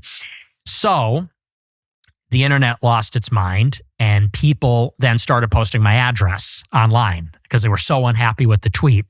And so on TikTok and on Twitter, a screenshot of my address, my phone number, all my personal information, it went viral. And when I say viral, I mean there were multiple tweets that got 20 million views with my whole readout, all my information. Like your actual address where you spend the night? Yes, where I live, where I do my show, all of it. Damn, did you know that? Yeah, I started to see it. So the election Tuesday, obviously, it was like Thursday that my address starts blowing up. I was going to do a show Friday, and someone shows up to my house. Some weird looking guy shows up to my house and just walks through the yard, walks through the gangway into the backyard, and is just circling my house and then goes away. So we call the cops, me and my producer, and we said, maybe we shouldn't do a show tonight. And that weekend, we hired private security just for the weekend, like 200 people. You didn't have security? No, I don't have security. Well, I didn't then. Of any kind? I didn't have cameras or anything even. I had nothing. Okay. I was raw dogging it. Yeah, which was not smart, maybe, but never had a problem like that. I've always lived that way too. Yeah. But so that weekend, we hired a security guard just to park his car outside the house and monitor things. Literally 200 people came. To your house? Yes. Not all at once, but one after the other. Driving by, yelling, walking by, throwing eggs. Multiple people threw eggs at my house, ordering pizzas, ordering DoorDash, whatever, walking through the gangway. It was like a war zone. Like this security guard was yelling at people all night, and it went on all weekend. And then it went on throughout the next week and the next weekend. And it was bad. I got out of my house. I went to a hotel for a week while this was happening, waited for it to blow over. You do your show from the hotel? No, I took a week off. Wow. Did you announce any of this in public? No, I had to keep it very... Why? I didn't want to track more of it. Yeah. Because if you say, they're here, then people go, no, we got to keep up the pressure, right, or turn it up. And people at that time were talking about burning my house down. Like on TikTok, there were viral videos of people saying, we're going to burn his house down. And then they doxed my parents' address. People are showing up to my parents' house. It got really bad. And eventually it just blew over. About a month passed. And at that time, so it was like late December. It's actually funny. It was December 18th. I remember because that's an important date to me. And it's Joseph Stalin's birthday. Oh. I'm a fan. You're a fan of Stalin's. Mm-hmm. Always an admirer. But we don't need to go into that. I guess. Well, that's okay. Let's get back. We'll circle back to that. It was weird because the reason I mentioned that, it was almost like, because I woke up that day and I was like, oh, it's December 18th. And I was just like very acutely aware of like, today's like a strange day. This is the day that the attempt happened. And so nothing had been happening for weeks at this point. So election's like November 3rd, month and a half has passed. Nobody's coming to my house anymore, rarely. And I'm doing my show like normal. And I'm reaching the end of the show and I see out of the corner of my eye, I get an alert from my Ring doorbell camera that somebody's at the front door. And so I'm reading through my super chats. I'm going through live chat on messages. The air. Yeah, I'm live. And, I'm working through the messages and I'm keeping an eye on it. And I see that this guy has a loaded gun. The guy's starting to laugh. Yeah, well. So you're live, and yes. You see that there's a guy with a gun outside your door. Yes. He's got a motorcycle helmet and a backpack. He's got a gun drawn and he's knocking on the door yelling. And the thing is, I didn't want to tip him off that I knew he was there because I thought, I don't want him to get the drop on me or something. I just didn't want to give him any information about, because I don't know if he's listening to my show. If I start freaking out or cancel the show, I don't know. Maybe he knows more about my movements inside. So I keep the show going for like a minute and I wrap it up very quickly. I finish the show. My producer comes running in and I say, who is that? What's going on? And he goes, oh, I called the cops. They're here. The guy's gone. I said, okay, good. So I start getting changed out of my suit and I hear gunshots go off outside. Damn. Yeah. And I literally like jumped to the ground because I'm like, I don't know what's happening here. And I step outside for a minute after the dust kind of settles and there's like 10 cop cars all up and down the street and they have the whole block locked down. Police tape everywhere. There's like a dozen cops. Like I said, the whole block is shut down. The alley is shut down. And they go, get back inside, get back inside. We have no idea what's going on. We have no idea what happened. And they wouldn't let me or my producer leave until the morning. That's how late they were there. And finally, at the end of the night, after all the cops left, I came out in the very early morning. Did no one come and explain any of this to you? No, nobody said anything. Yeah, it's ridiculous. And finally, I go out in the morning and I asked the guy, oh, okay, what happened? He told me the story. And so it turns out that it's this young guy. He's 23 years old, white nerd, short guy. He was at U of I, University of Illinois in Urbana-Champaign, about 2 hours south of where I live.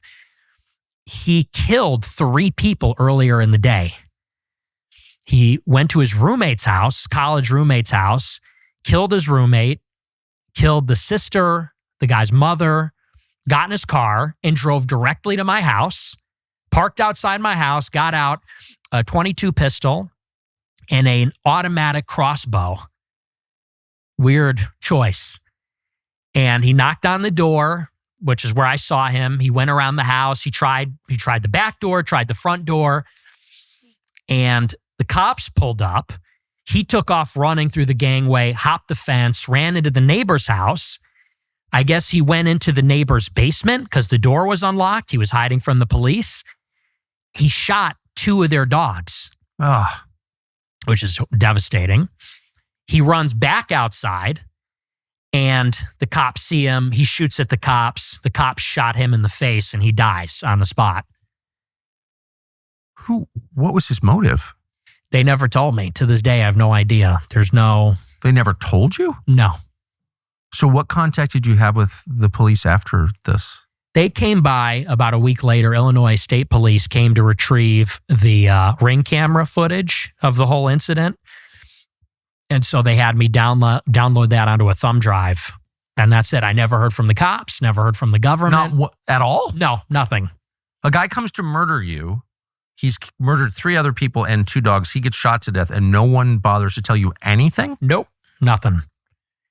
Is it really a country at this point? No. I mean, it's ridiculous. And so what was his motive? Do you have any idea? I have no idea. So the story that I read online, because obviously the news followed up on this, and they said that, so he was like 5'5". I guess he was involved with drugs, actually, with his roommate. They sold drugs together, something like that. They had a falling out over the drug money or something like that. The roommate beat the shit out of him so bad he dropped out of school. He had this major falling out with the roommate, but they were close, had a big falling out. The shooter took him to small claims court over some money. And I guess this guy was just in a downward spiral. He lost his job. He got in a hit and run crash and ran from the police. Then he was swearing at the cops when they showed up to arrest him. And I guess his life just kept getting worse and worse and worse. I assume he took it out on the roommate and popped off, killed the whole family. It's horrifying, but how do you fit into that?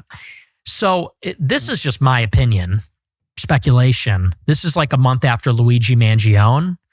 He had on and the shooter at my house had on a motorcycle helmet and like a costume. And so I think he was maybe like a copycat of Luigi Mangione. He thought he was going to be like a hero and assassinate some reviled political figure who was going viral at that time, being hated for that tweet. So I think that might have been the motive, but that's pure speculation. I have no idea. I mean, it's a well-documented fact that all kinds of bad actors use unstable people for political assassinations, right? It's happened. We know it's happened. Mm-hmm. So do you think this might be an example of that? I don't think so, but it's certainly possible. The reason I say I don't think it's kind of funny. I mean, I think of you as conspiracy minded, but you don't have a conspiracy in mind here. No, because I really believe that when you look at all these things, and by these things, I mean these like really disturbing instances of violence like Luigi Mangione or Charlie Kirk or these school shootings, there is something going on with these kids. It's nihilism. It's these people that are maybe mentally defective, extremely online. I think there's like a real problem there. And I don't doubt that sometimes these people are involved with maybe a foreign government or they're being groomed or put up to it by an operative. But I think to assume that it's always that ignores that like there's a very real problem of nihilistic, surrealist violence that comes from young people. And, you know, like this guy it's a triple homicide out of nowhere. And then he tries to kill me. I think he just went crazy, but I could be wrong. Describe the circumstances that have led to this violence. Like how does a normal young man go from being a normal young man to being a murderer? I think that it has a lot to do. If you read through all these stories, they always have a few things in common, which is that, and people have pointed this out, this is not new, SSRIs are always a big one. Of course. But what that points to is a depressive streak. It's always somebody that is a loner, socially dislocated, or socially dysfunctional. You know, they don't have many real life friends, engage in real life activities, slip through the cracks. That's always how it starts. Then they get into either they're medicated by a therapist with SSRIs or they self-medicate, which is extremely common with alcohol, weed, which is extremely potent now, and you could get THC from like a vape pen. So it's very powerful, very accessible.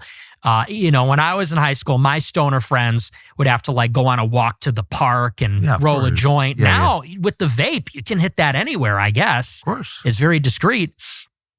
They also do psychedelics. I think that's a huge part of it. And how is that a huge part of it? I think that a lot of them get turned on. They'll do alcohol, marijuana, and then I think they get into psychedelics like LSD or MDMA. And I think those things induce psychosis. These psychoactive drugs, whether it's marijuana by itself or it's LSD, I think they tend to induce psychosis and exacerbate those like existing problems. And basically what happens, I would say that is maybe the next step. And then the other ingredient that's always there is, although they don't have a social life in the real world, they have a social life on the internet. Yes. And so they're deeply involved in obscure internet forums, Discord, gaming communities.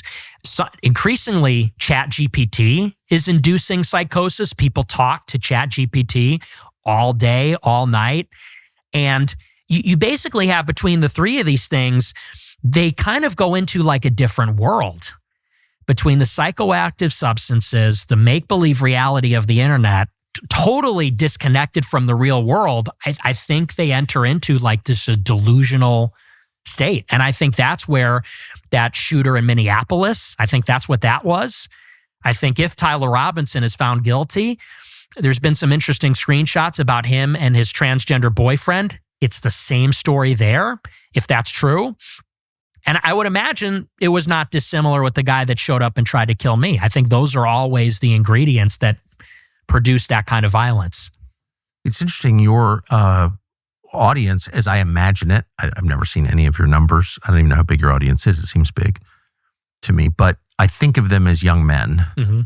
That's the bulk of your audience, right? Yes. And yet here you are criticizing weed and video games and the internet, and you work on the internet. You are a creation. I mean, you wouldn't exist without the internet, of course. You didn't get a job at NBC News. So what kind of reaction do you get when you criticize weed, gaming, and the internet to young men? A lot of them agree with it because they get it. It's their life. A lot of them, that's their life. Their life is, and another thing we didn't even bring up is the porn thing, which is there also. This is their life. Weed, gaming, porn. And I think they know it's bad. I think they know there's like some sense of guilt. And so it's interesting. I would say it's maybe an 80-20 split, where 20% say, oh, you're against weed? Not cool, man. It's just a plant. Well, they're very defensive about it, about these addictions. And I think 80% say, I know I have a problem. Like I have a guilty conscience. I know it's bad. I know it's terrible. Why are you against weed? Because I think that it's compromises the integrity of your mental faculties. I think there's something deeply wrong with that. When you, I'm against alcohol too. I think it's wrong to numb pain. I think pain is a part of life. I think sobriety is should be experienced. And I think that weed is even worse because I think that, one, it's very dangerous. There's a lot of numbers now out of California and Washington that people are going to the hospital for psychosis. People are going crazy because of it. It's also more subtle and therefore more insidious. You can't, I've done it. If you have a, 12-pack for breakfast, everyone knows. But if you take a hit off the dab pen, nobody knows. Mm-hmm. So you can use it all the time. Yeah. And it makes you a loser. It makes you lazy. People that are addicted to weed are not motivated, don't care about anything other than weed. There's sort of an irony there where I used to hang out with a lot of stoners in high school. I never smoked weed, but all my friends did. And they were so chill and relaxed and didn't care about anything. But if you criticized weed, they would freak out and get extremely defensive. Yes, I've noticed. Right? If you insinuate that it's addictive, if you say it's a problem, they get very junkie behavior. And so I've always hated it. I think it's disgusting. What is porn exactly? Describe how available is porn? What is it? I know what porn is, but you said it's a huge factor in the lives of young men and a bad factor. Why?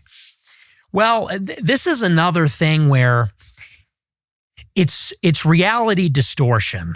That's kind of the theme. Just like psychedelics distort reality, just like a kind of internet society is a form of delusion, so is porn, in the sense that, a lot of people maybe don't realize, and we talked about this a little bit, people are getting turned on to porn when they're 10 years old. And when you are going through puberty, when you're developing your sexual faculties, how could you stay away from that? Every kid has a phone, every kid has an iPad, and every iPad and phone is, if you know what it is, loaded up with porn. And it's infinite and it's ubiquitous and you can get every kind of it you want, whenever you want. It's in your pocket. And so something that is almost never talked about is that this is a generation that's totally sexually dysfunctional, I think, because of pornography. And some people are able to cope with it. Some people don't have a problem. But I think a lot of people, and maybe even a small minority, have a serious problem with it. And How does it make people sexually dysfunctional? I think that it's impossible for a real woman to compete with the availability and the novelty of pornography. A real woman, like without getting graphic, she's only one person, and maybe she wants to do something sexual, maybe she doesn't. Porn is, you could have 100 different women in one sitting doing anything. That whatever niche or idiosyncratic thing a person might be into, it's there. And so I think that novelty combined with that availability, it makes it so that, when you think about courting a woman, juice isn't worth the squeeze. And so there's like also a problem of like erectile dysfunction, people that can't enjoy regular sex because it does not compare to the intensity, the novelty, and the availability of porn. It's hyper stimulation. And so I think that's sabotaging a lot of normal sexual relationships. It seems like it's making a lot of people gay too. Yeah, and trans. You think that's true? 100%. What is that? I think that the novelty is a huge part of that. I think that if you are somebody that uses pornography multiple times per day, which many people do. Actually? Oh, absolutely. That's a lot of jerking off. It's a huge problem. Yeah. And, if you're doing that multiple times a day, every day, for years, since you're a kid, well, eventually you get bored and you want to move on to something more extreme. And you're kind of, it operates, I think, similar to like a drug. You kind of have the same kind of resistance to it that you would to a drug, or a tolerance for it. And you're always chasing that initial feeling the first time you used it or the first time you saw a certain thing. And I think eventually you just chase more taboo, more transgressive. And I think maybe some people are more prone to that than other people, going in a really extreme direction. Is how Charlie Sheen got AIDS, actually. Yeah. Through just being jaded and looking for something more transgressive. That's just a fact. And there's something too about what it does when you look at it. Because people don't realize that it is a fundamentally different experience being involved in intercourse versus watching other people have intercourse. And I think that actually does something to you. Tell me, what do you mean? I think that, for example, I think Steve Saylor has written about this, that there's multiple kinds of transsexuals. And he says that one kind of transsexual is somebody that likes the idea of seeing themselves as a woman. It's autogynephilia. Yes. And I think that, one of the theories for that is you watch a man having sex with a woman that isn't you so much, you kind of achieve an identity with the woman in like a weird, sick way. You almost identify with the woman. And so there's weird things that happen when you're watching that and having such strong emotional and sexual experiences with it. That's fascinating. I've sensed for a long time, having had a lot of young male employees mention porn as a problem. I mean, the big porn companies give visibility to foreign intel services on the back end. So that means people know what you're looking at. There's likely video and audio of you watching. So that, that's like such a deal killer for me. I'm not a huge expert on the topic, but I have always sensed this was a huge deal, but I've always been too embarrassed to do a show on it. Mm-hmm. But it sounds like you're describing something that's everywhere, that affects everybody, and that is, do you think it's related to the huge decline in actual sex and relationships and marriage, screwed up dating? All of this derives in part from porn, do you think? I think it's a huge part of it. It's a huge factor. And it's even on the other side too. It's become so destigmatized for women to actually participate in porn. People don't even recognize that OnlyFans is a whole separate category. It's an innovation in the realm of pornography, because you have what everyone knows as porn, which is like videos of porn stars, like dedicated career sex workers having sex in a relatively controlled environment or something like that. But then you get OnlyFans, which is like Patreon for nudes or sex. And basically, there's now a very large subculture, much larger than people want to admit, of women who the moment they turn 18, that is what they do, is they make an OnlyFans account and they become an amateur porn star. And it is completely casual, because you could say that maybe 10 years ago, even at the heyday of internet porn, to be in porn, you got to be a porn star. Like that's your life and that's your career and that's who you are. And it's very shameful. With OnlyFans, it's like having a TikTok. It's like, here's my link tree. Here's my Instagram account. Here's my Facebook account. Here's my YouTube. And here's my OnlyFans. Why would any of this be legal? I think that, there's, like you indicated, maybe there's an intelligence benefit to that. Yeah.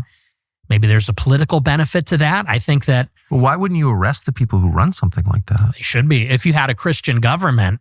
Or how about just a government that cares about its people? I mean, is Iran a bigger threat or is OnlyFans? Iran's not turning my daughters to prostitution that I'm aware of. Right.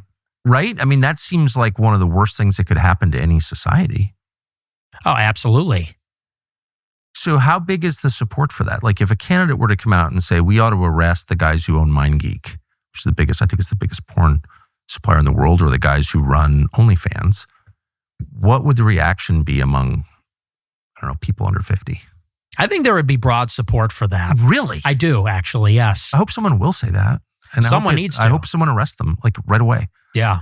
That was actually seizes their assets and puts them in prison. Seizes their bodies and puts them in jail. Yeah, I mean. The owners of that, people who are, talk about human trafficking. Yeah, oh yeah. I thought we were against human trafficking. Yeah. Well, so you think that young people, because you always think of young people as so liberal, but no, they wouldn't think that was crazy? No, I think especially among young men, they know it's a problem. It's ruining their lives. And they know it.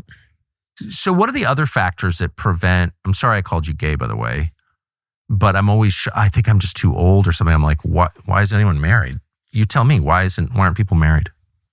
Well, honestly, it's the women. The women are extremely liberal. No one talks about that. Increasingly they do, especially after the last election. There's a 45-point difference between men and women. The men are extremely conservative, increasingly. The women are extremely liberal. What are they liberal on? What issues? Like, what does that mean, liberal? Oh, they're very feminist. Like, actually? Extremely feminist, yes. They don't believe that, do they? I think they do. Really? Absolutely, yes. How could you believe that? I think gender roles are a construct, that none of this is inborn? Like, you'd have to be an idiot to think that. They like the idea of it. They like because of course, I think all women naturally want strong men. Of course, obviously. They naturally want a Chad. They want like a tall, buff guy.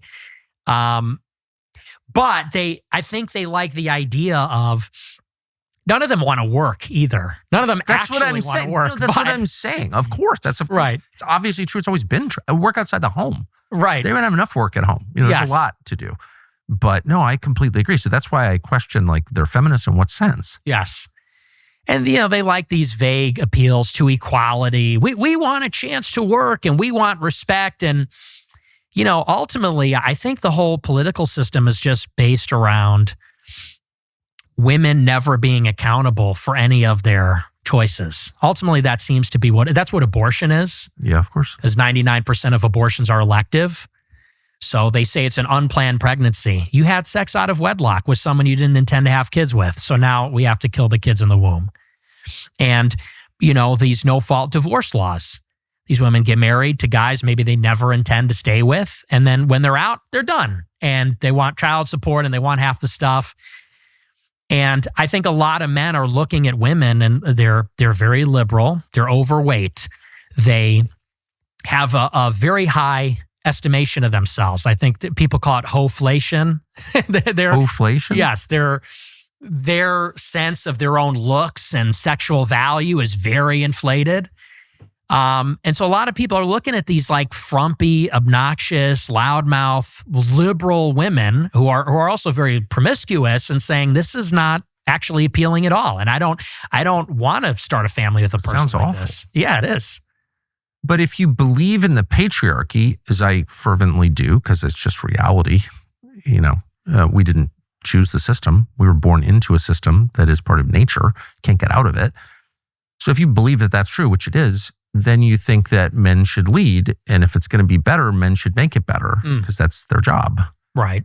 So you don't want to give them a pass, do you? It'd be like it's all the girls suck. So I don't even blame it on the women because I think that it's the incentive structures. Women are allowed to do this by the legal system, by kind of social norms. Technology is a big part of it. The attention that is available to women. Women go on Instagram and they get attention from thousands of men. So it's the incentives. But I would say that, because I hear this all the time, people say, well, the men need to step up and be better and lead the women. Easier said than done. of course I agree with that. They're at war with the system and not even just the system, but also society. Because let's say you find one of these so-called good girls who's Christian and traditional, but through osmosis, wherever you go, she's going to be in society. She's going to be on TikTok. She's going to be on Instagram. She's going to be talking to other women. And maybe she's one way when you meet and get married, but 10 years down the road, 15 years, 20 years down the road, people change. And I think that women as kind of the ultimate conformists, the ultimate enforcers of like social norms, I think eventually the pressure from society kind of gets to them. And a lot of them will go in Depends a what different kind of direction. husbands they have. I mean, if there's real leadership at home, I don't know a single happily married woman who's liberal. Not one. I know a lot of married women. I mean, I'm 56. All the women I know are married. Mm-hmm. And every happily married woman is non-liberal. Mm-hmm. I can't even imagine. There's no category for happily married, middle-aged liberal woman. There isn't, never been one. Right. So like maybe the job is to, make a girl happy and like all this nonsense ends. Yeah, I don't know. I think that could be a bottomless pit too, because the one critique I have of the men is, and you're right about this, they enable this behavior. Well, that's for sure. It's epidemic of simps who, and especially with Christians, I've noticed this. This is why Andrew Tate has so much appeal, and the Christians are kind of losing this conversation. Andrew Tate's a Muslim polygamist who is very chauvinistic, and you could even argue it as someone who has ran an OnlyFans site himself, like is not an observer, let's say, of Christian sexual morality. No. But men are going with him because he's putting women in their place. He's talking about patriarchy and women's place in a society like that. Whereas Christian men, Catholics, Protestants alike, are both kind of tone policing the men. And they worship their wives. They worship the women, put them on a pedestal. And they kind of get bossed around. They get henpecked by the women. I think we're required to love our wives. Like that's, all over the New Testament. Husbands, love your wives. Wives, respect your husbands. That seems like a very natural balance to me. Yeah, and I think that you have to love your wife as your wife. Yeah. A lot of men... As opposed to what? Your mom? Well, no, like your buddy. No. Because I hear this all the time, and I hate this. Guys will say, I married my best friend. And I think, she's your wife. She's not your best friend. Because there's a difference. What is the difference? I think that when you talk about your best friend, you're a peer. You're an equal. And I think your best friendships are with other men. And I think that your wife ultimately is subordinate to you. She's your helpmate. Yeah. And ultimately, as the man in the marriage and as the father, you have authority, the final say over the household. Well, and course. She can give advice. It's not to say, I'm not a freak where you say, shut up, woman. Of course, you discuss things with your wife and your wife gives input, but the authority rests with the man. Of course. But God set up this kind of amazing system where men are physically stronger. Mm-hmm. So of course you could make your wife do whatever you wanted. You're bigger than she is. Right. But he also instilled in men this desire to please your wife. Like that's a very natural Yeah. thing. You want your wife to be happy. Absolutely. And the whole happy wife, happy life thing is completely real. It's like you can't get away from it. It's not like all of these things, it's not a choice. It's the biological reality that you live with, that you were born with. Like you want your wife to be happy. And if she's unhappy, you're unhappy to a much greater extent than vice versa, right? Yeah. I think men care about their wives being happy much more than wives care about their husbands being happy. Yes. I have noticed. And that's compensation for their lack of physical power. Mhm. That's my view of it. And that's why it is this kind of perfect balance, but somebody needs to be the final decision maker. I completely agree. And when you give up that, when you abrogate that, there's no respect, there's unhappiness, and then there's infidelity. Right. Well, that's the ingredient that's missing. The way I would put it very succinctly is men right now are the responsible party, but have no authority. And that doesn't work. No, it doesn't. You know, if the buck stops with you and you're to blame and you're the responsible one, then you also need to be able to have the final say and call the shots. And one without the other doesn't work. And I think think that's really smart and absolutely right. I do think, I just noticed this, that men who stay unmarried for too long become like kind of fragile. There's something about the give and take. There's something about living with, in fact, I think it's the key to life, someone you don't fully understand that broadens you, that keeps you always thinking, that makes you wiser, more patient, more thoughtful, more self-aware, and more flexible. And those are all good qualities. And the absence of that, like in homosexuality or like men who are single too long, they get very rigid. Have you ever noticed this? Like, I like things the way I like them, and they just get like, no. Oh, yeah. Yeah. I certainly get what you mean by that. Yeah, you don't want that. Yeah.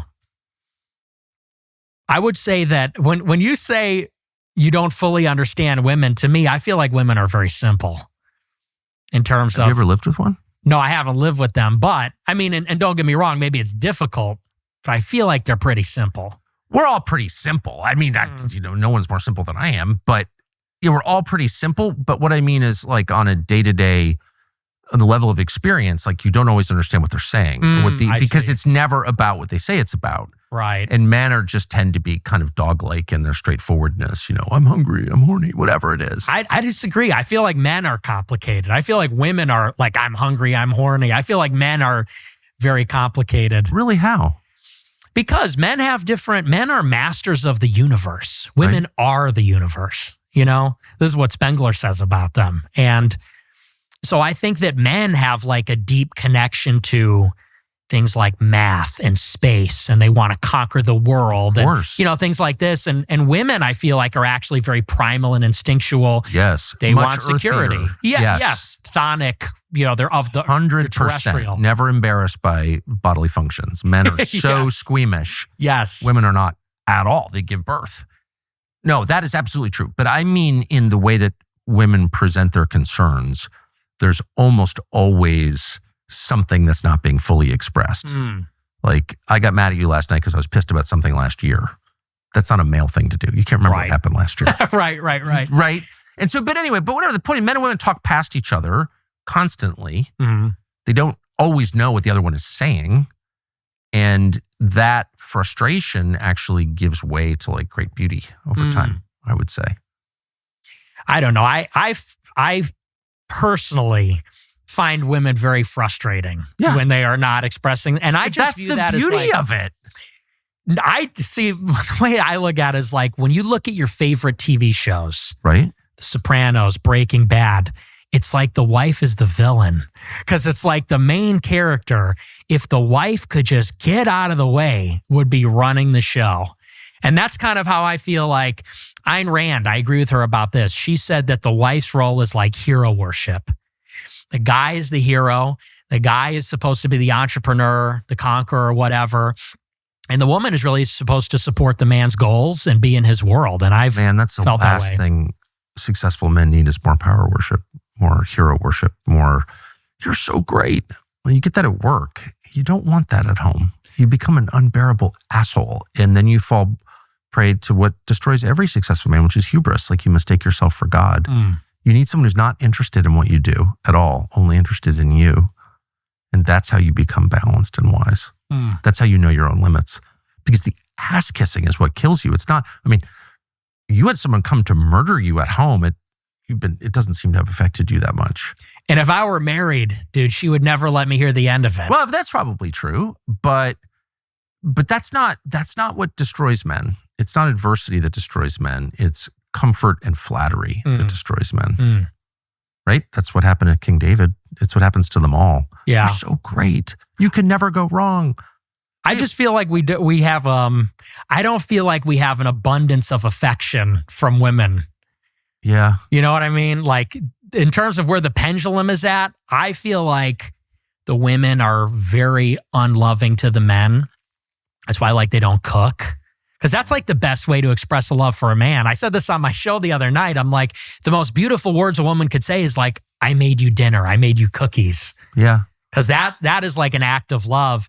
And I think that, speaking as maybe from a different generation, the way that men feel now is like, women are not really providing too much. They expect so much from the men. They want the man to be rich and provide. Yeah. They want the man to be fit and a real leader and a real man.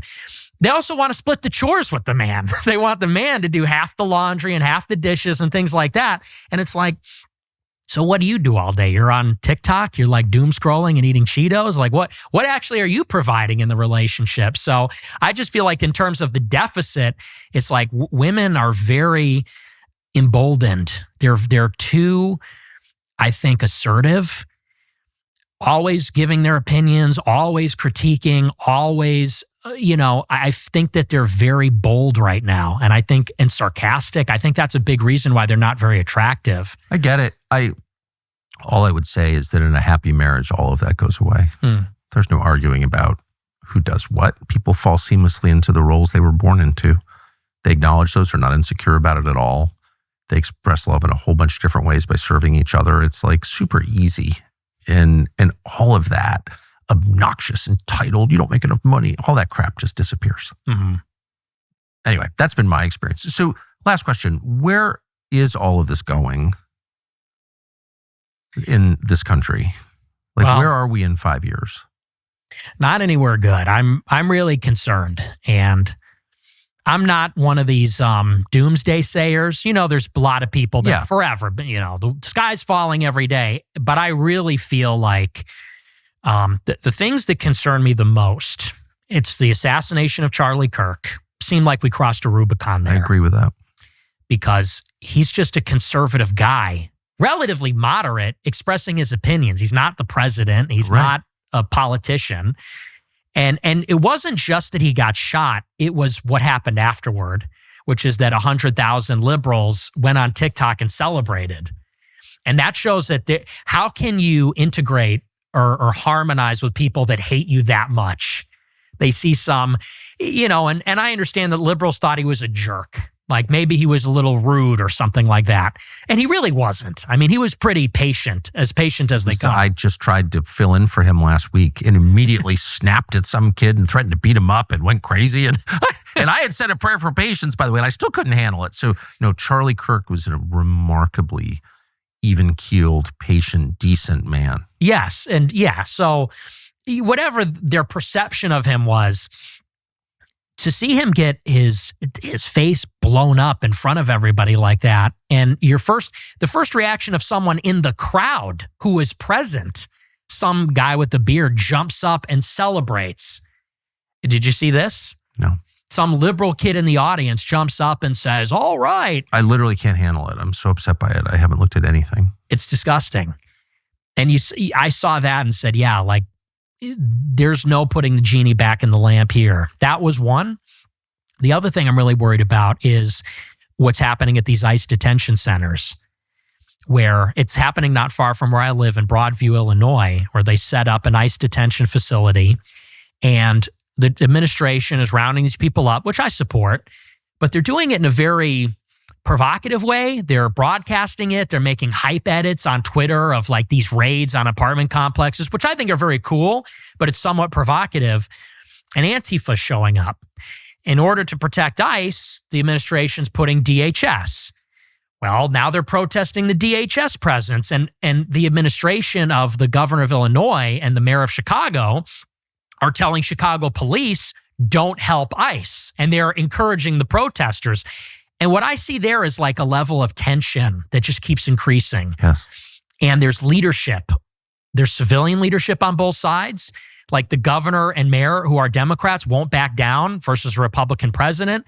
There's a security division too, the police versus ICE, the police versus DHS.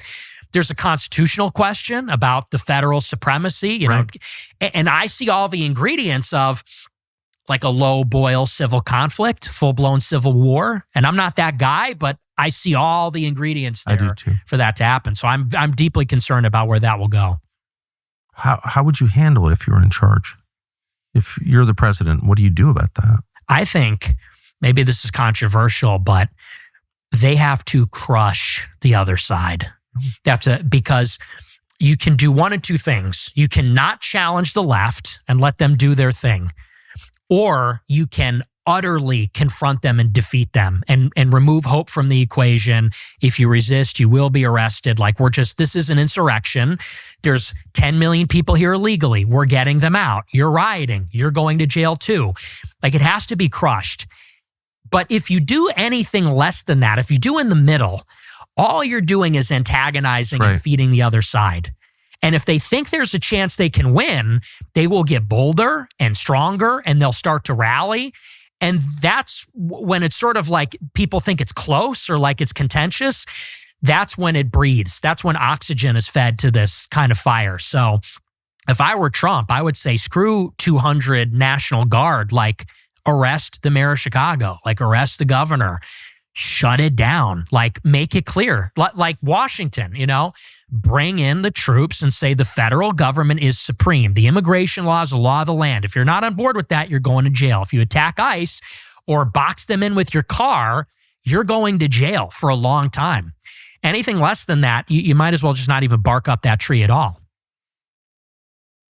Nick Fuentes, thank you very much. Thank you. It's nice to meet you. Likewise.